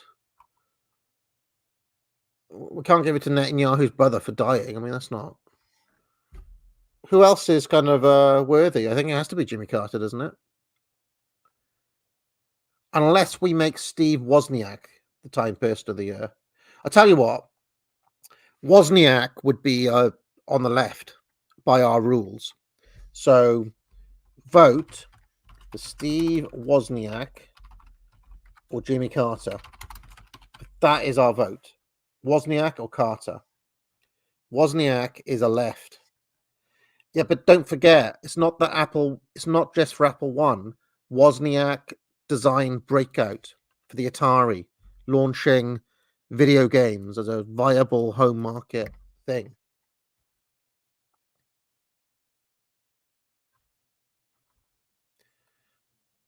Wozniak as one, guys.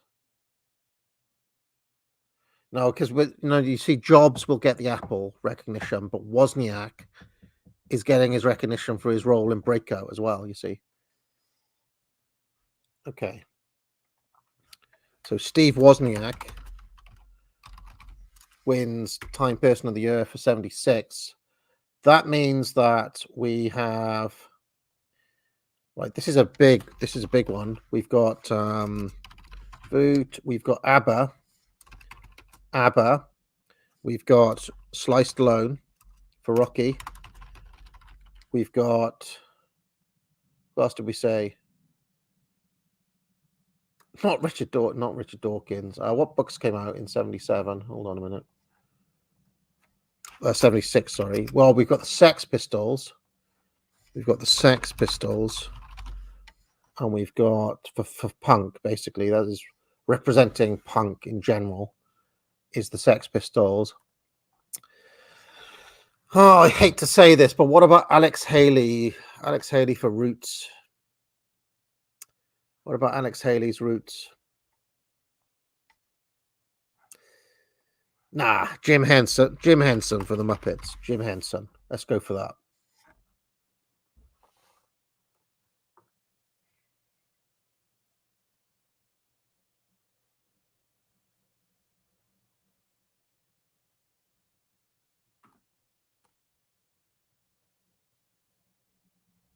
Vingle is still seething about Bobby Fischer losing to Bruce Lee.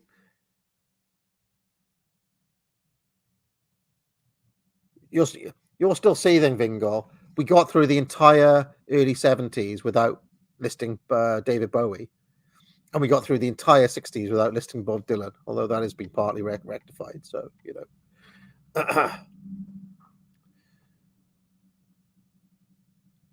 Okay, it's looking like a ABBA versus Jim Henson final. Sly has lost. It is ABBA versus Jim Henson. Furious Pertinax is going to be seething. Runoff. It's going to be ABBA versus Jim Henson.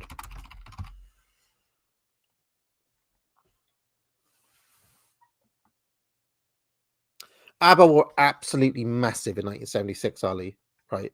They were absolutely huge. Jim Henson, of course. The Muppets were huge as well. So,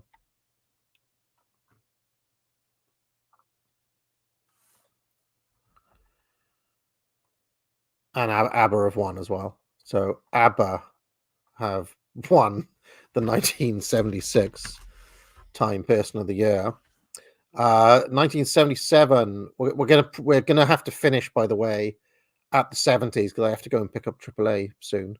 The 1977 Time Person of the Year was Sadat, Anwar Sadat, the president of Egypt, traveled to Israel in 1977, the first Arab leader to do so, to discuss the normalization of Egypt-Israel relations. Do you know what? I think this is weak. I think it's weak and pathetic. It's not strong. That is not a strong Time Person of the Year for 77. So what else happened? that year. Australia suffered its worst railway disaster at Granville. 83 people died.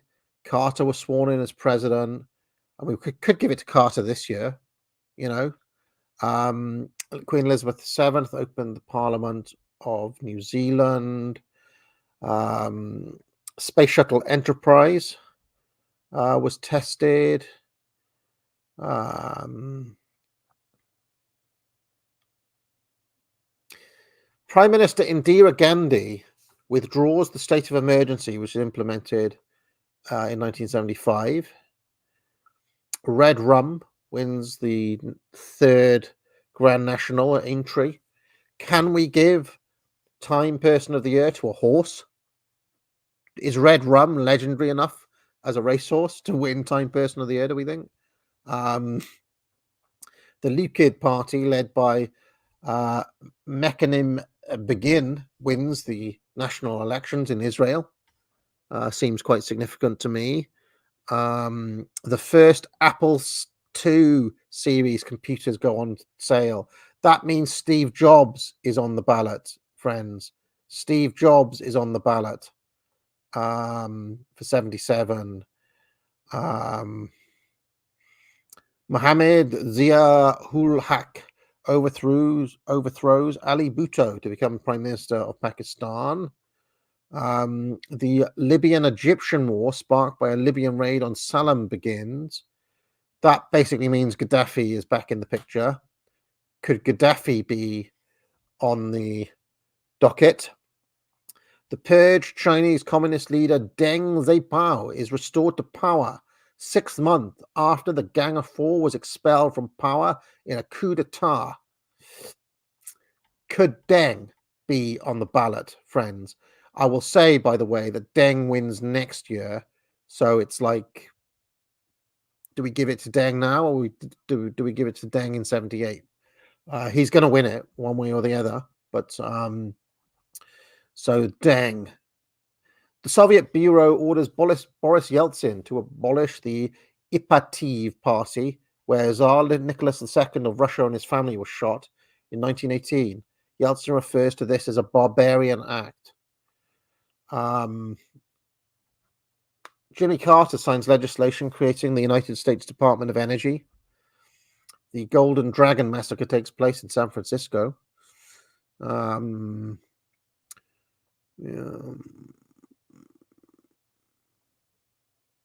Three members of the rock band Lynyrd Skynyrd die in a chartered plane crash outside Gillsburg in Mississippi, 3 days after the release of their fifth studio album, Street Survivors.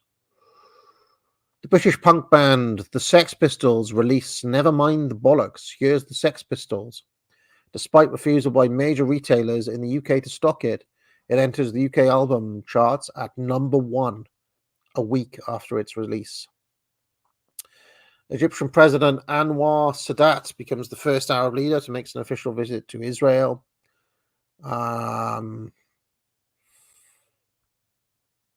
Right. San Francisco elects city supervisor Harvey Milk, the first openly gay elected official of any large city in the United States. Harvey Milk, people.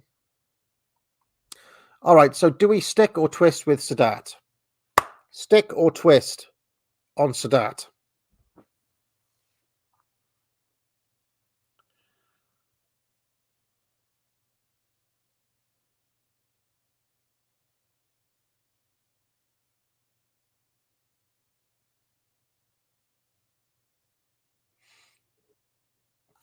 Okay, I think on the ballot we have vote. We're going to have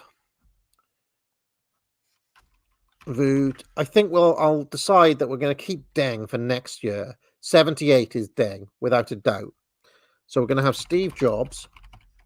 We're going to have Jimmy Carter, simply just for being the president. We're going to have Gaddafi for starting a war, mad lad. And we're going to have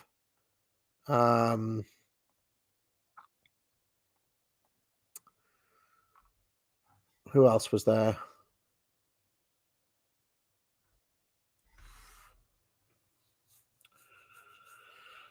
What else happened that year?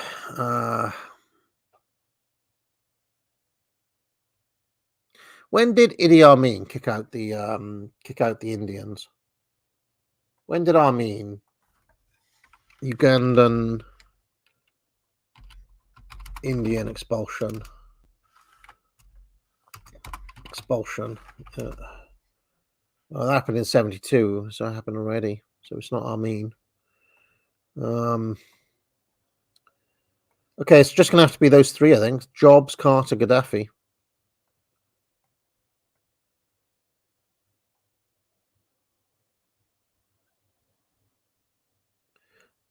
There's not going to be a vote for the cultural side. Just spoilers, everyone.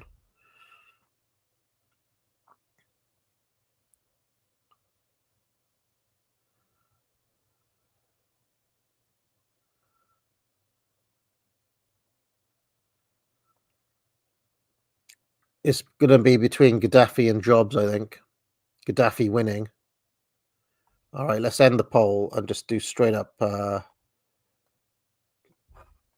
Gaddafi for starting a war. And Jobs for Apple II. So it's going to be Jobs versus Gaddafi in the runoff. Let's do this.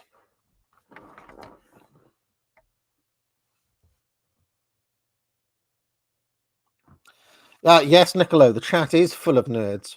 What else can I do? You know, I'll just say, by the way, that there is no other possible winner for 77 apart from George Lucas, Star Wars. I mean, it's just absolute curb stomp. There's just no point in putting up for the vote.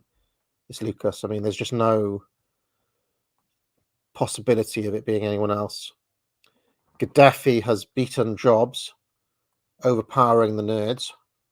So he becomes a two-time winner because he also won in 69. Gaddafi making his mark on the Time Person of the Year. Don't worry, Steve Jobs will have other chances to win when he releases the iPad and the iPhone, and so 78. Then the actual Time Person of the Year was Deng Xiaoping, and I am just calling an audible, friends. That is the correct Time Person of the Year. I will just read what they wrote. Deng, as the vice premier, overthrew Hu Guofeng to assume de facto control over China in 1978 as paramount leader. And of course, everybody knows that Deng was a stone cold genius.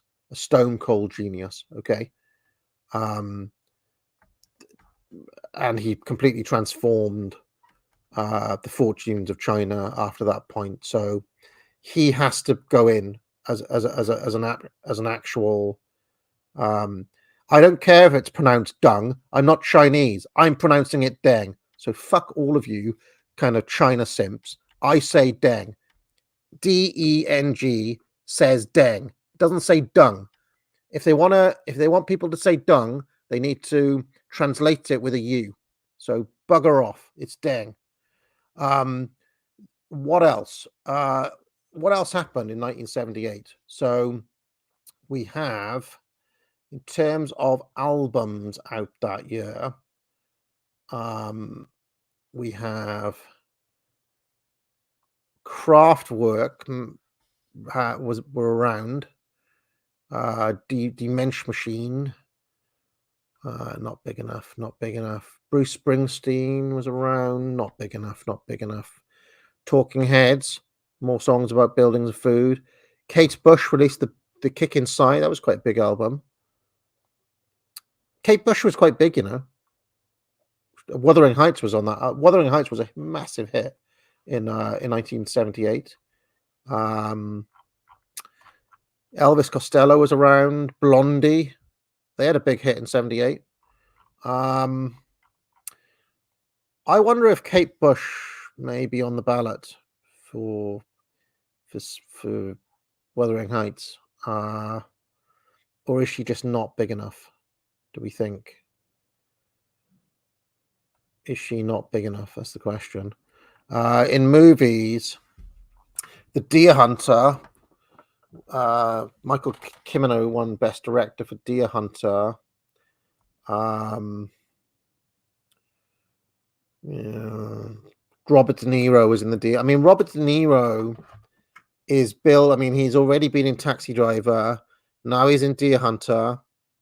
Raging Bull is around the corner. I reckon Robert De Niro is building his case. He's building his case. Not quite there yet. Here's a question. Ingrid Bergman was nominated for Autumn Sonata in 1978. Ingrid Bergman has been around. Did we give it to Bergman? Did we? Oh, we did give it to her in 43. Okay, fair enough. We don't need to correct any wrongs. What else? Books that came out in 78. The Stand by Stephen King. Night Shift by Stephen King. Bukowski, Ian McEwan. Edward Said wrote Orientalism, apparently.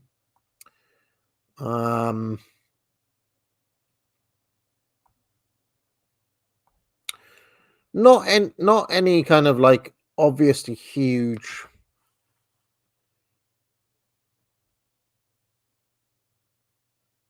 Do we put Robert De Niro on the ballot in 78?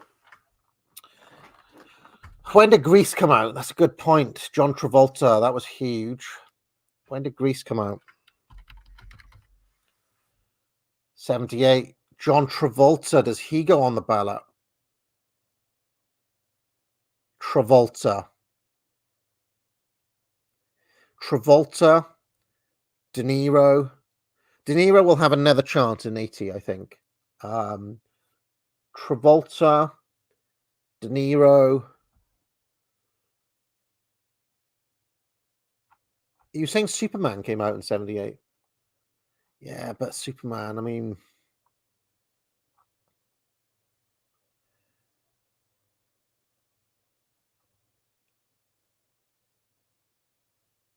okay. Christopher Reeves, though, come on. It's going to be Travolta, De Niro, Kate Bush, and Blondie. Blondie weren't that big, though. They're not big enough. Kate Bush was big, but I'm not sure if Blondie were big enough. We can't. You can't put in Brando for his 5-minute appearance into. You can't put in Brando for his 5-minute appearance in Superman. Come on. Travolta's going in. De Niro's going in. Kate Bush is going in, I think. I'm just going to have a look at record sales for Kate Bush versus Blondie a minute. Kate Bush, how many records did she sell for Wuthering Heights? Let me just have a look at. The thing is that Kate Bush has become retroactively huge as well. But that album, The Kick Inside, is certified platinum in every single country. Didn't chart in America. Kate Bush basically didn't have a presence in America until Hounds of Love in 85. So Bush is in with a shout for 85 as well. 78 was her breakthrough year. I just have a look at how many records that sold. It was Wuthering Heights sold. Okay. Let me just now have a look at Blondie. Because really it's that American market that you need. And Bush didn't have it in 78.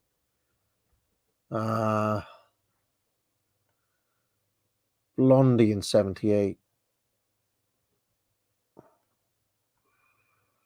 Sorry, list of best-selling albums ever. Here we go. I'm just going to go through this. Do you know what? The Bee Gees. If we're going to put Travolta on there, we have to put the Bee Gees on there, don't we? Because they had Saturday Night Fever in 77. That sold 22.1 million records. Bee Gees. Bee Gees. And then looking at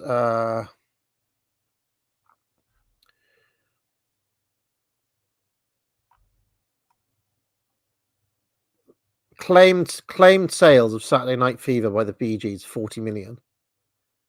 22.1 certified. Interesting. I think the Bee Gees have to go on the ballot. The Grease soundtrack, by the way, also sold 28 million records. Grease was big. John Travolta coming off Saturday Night Fever, and then in 1979, the Bee Gees again sold another 40 million copies of Saturday Night Fever in 79. Has to be the Bee Gees. Right, we're putting on... I think De Niro is premature, but we're going to put him on. We're going to put De Niro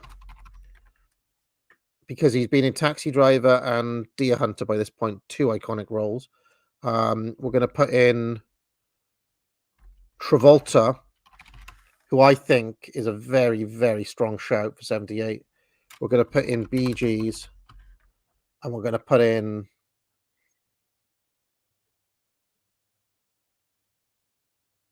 We're going to put in Bush. It's too early for Kate Bush. Kate Bush is 85, I think. 85. The question is the question was Blondie, right? How big were Blondie compared to the Bee Gees? Because the Bee Gees are curb stomping in sales. They're one of the best-selling acts ever. Easy to forget about how massive the Bee Gees were, and they invented disco as well. Blondie in 78. Now, Parallel Lines and Eat to the Beat were both US #1 records.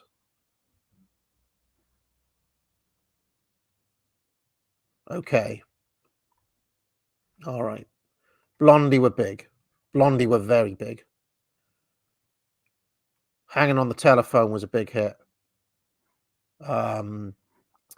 Arguably, their follow-up album was even bigger. When did Heart of Glass come out, though? When was Heart of Glass? That's my question. Let me have a look. Just having a look at their singles.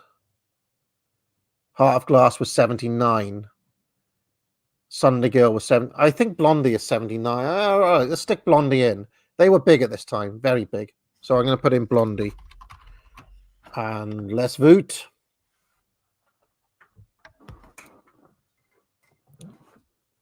Heart of Glass was a massive hit and still play, but that was 79. So we could have a repeat of Bee Gees versus Blondie in 79. I think Travolta is a very strong pick for 78. Very strong pick. And it's looking like it's gonna be Travolta versus the Bee Gees, right?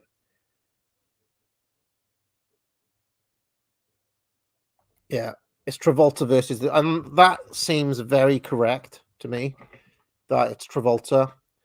Now, don't forget, Travolta was in Saturday Night Fever and he was in Grease.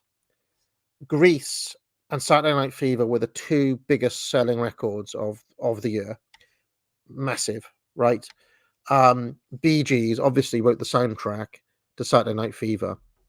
They didn't write the soundtrack to Grease, just to be clear. Okay, so let's do the runoff. It's Travolta.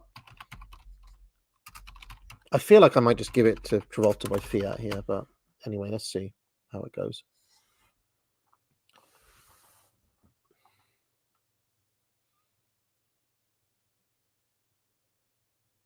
Yeah, John Travolta did not invent disco, and the Bee Gees did. But the Bee Gees will be back in the running for 79 because, technically speaking, a lot of their sales were in 79 and not 78. And Saturday Night Fever came out in 77. But if you think of the calendar year, it's really like, a lot of the time, it's like if you've had one good year and then you follow it up with another smash hit like Travolta has done. Yes, Travolta. Correct result. John Travolta is the Time Man of the Year for that, and he really does define that era as well. So this is the last one we're going to do, and 79. The actual Time Man of the Year was, of course, Ayatollah Ruhollah Khomeini for leading the 1979 Islamic Revolution in Iran and establishing himself as supreme leader, and arguably not written here, doing in Jimmy Carter. I'm just going to call it now. There is not going to be, I mean, the only person who even comes close to that is Thatcher for winning, but Thatcher in 79, it's not as big as Khomeini. Thatcher will have another chance in 73. Khomeini is the winner. It's just not even close for that year. And it's just, it has to be Khomeini because he changed. It's not just changing like history in your own country, it's changing world history.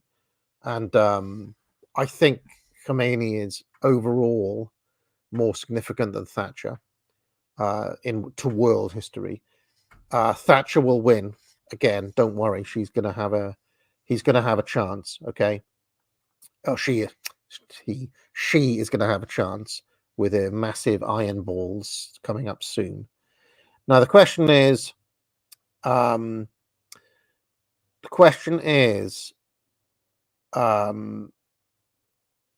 culture.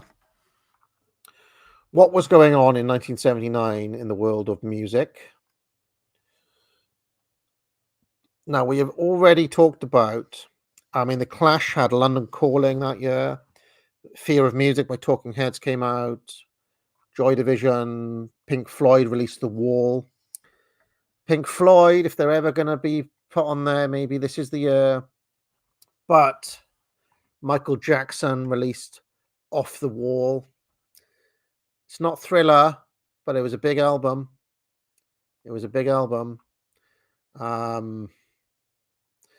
Blondie had a smash hit with Heart of Glass, which we just talked about.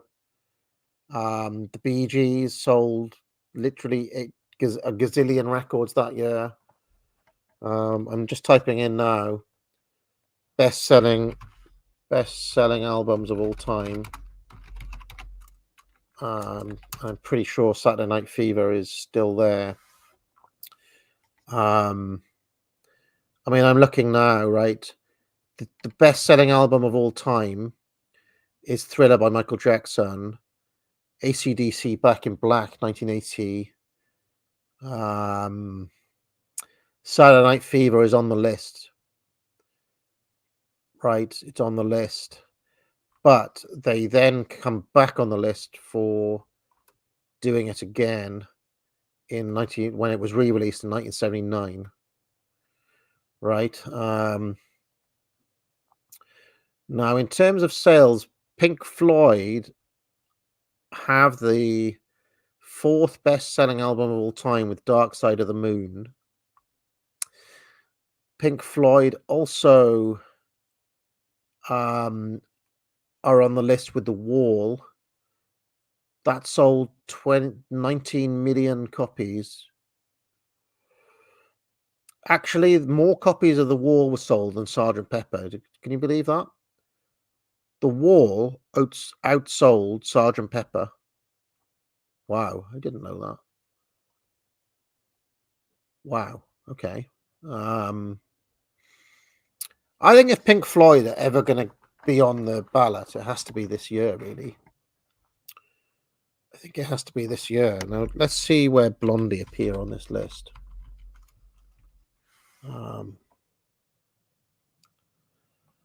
Where did Blondie appear on the list?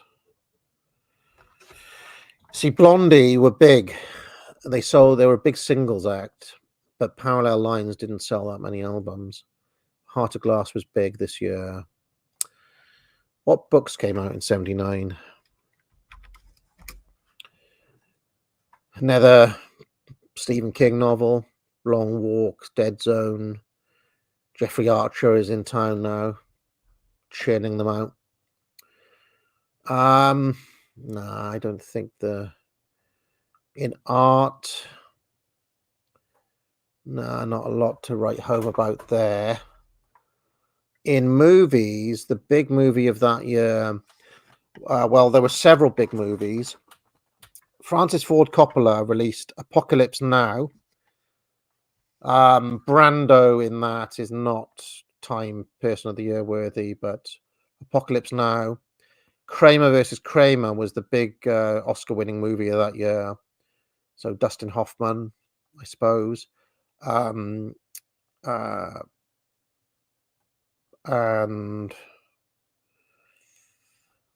does Francis Ford Coppola get back on the ballot?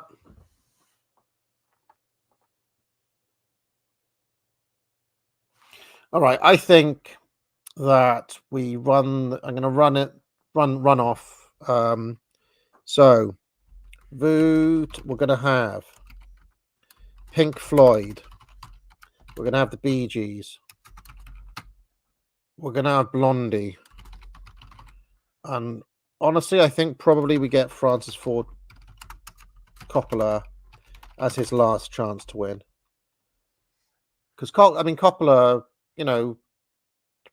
both Godfathers, The Conversation, and Apocalypse Now. I mean, it's pretty good. Pretty good. Let's vote.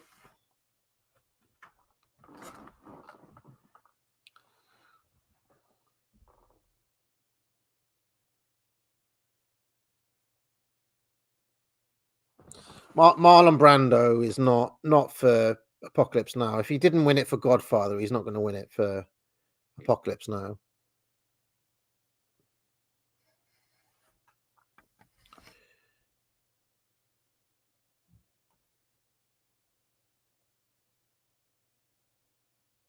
Looks like it's going to be Pink Floyd versus Francis Ford Coppola.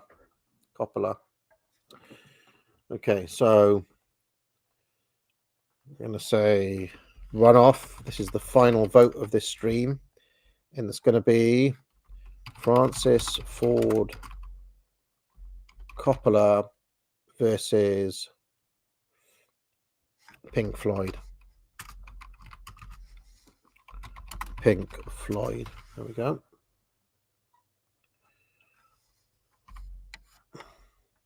Go.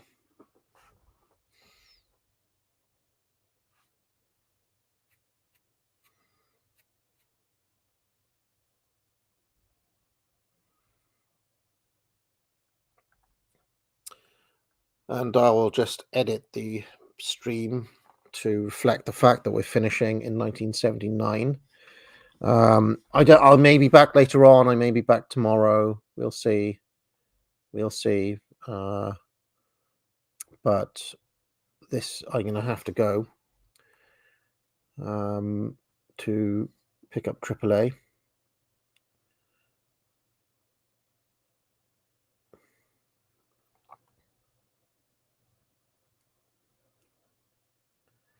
Pink Floyd have won.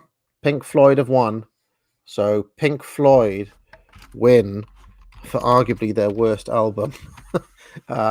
But it's commemorating their decade, really. Just like, this is the weird thing about these things, is that sometimes it's not at the moment of their greatest thing. It's like later where you recognize what they've done in a way. So, all right, that's 1970. I will just double check to see if there's any super chats before I get out of here. For 1000 Kess says, who are the people of the entire 20th century? For me, it's Stalin for political and Disney for cultural. I think there's a case for Stalin Disney. I think there's a case for Hitler Disney. I think there's you could make other cases too, though. Beatles probably in the conversation. arguably, I mean, we haven't got to Michael Jackson yet. People forget how enormous Michael Jackson was. We haven't got to Jacko yet. You know, there are arguments you can make for the person of the century. We know that Time gave their person of the century to Albert Einstein, which obviously we're going to twist on that, I feel. The Devastator says, I have my questions prep, AA. Quick reminder, I will be handing out gift subs as well. Chat will need to put their thinking cap on. All of you need to prepare yourself for a devastating Christmas. Devastating Christmas. Okay, so he is going to do that soon, which I'm looking forward to. Nothing on Entropy, so let's get out of here. Thank you very much. I'll be back for the 80s at some point. I just don't know when, so look out for it. Click that notifications thing, because I don't know exactly when it's going to be, and I'll see you all soon. Now get out. What goes on in this town is none of your business. As long as I'm living here, it is. Then maybe you shouldn't be living here! Well, that's easily fixed.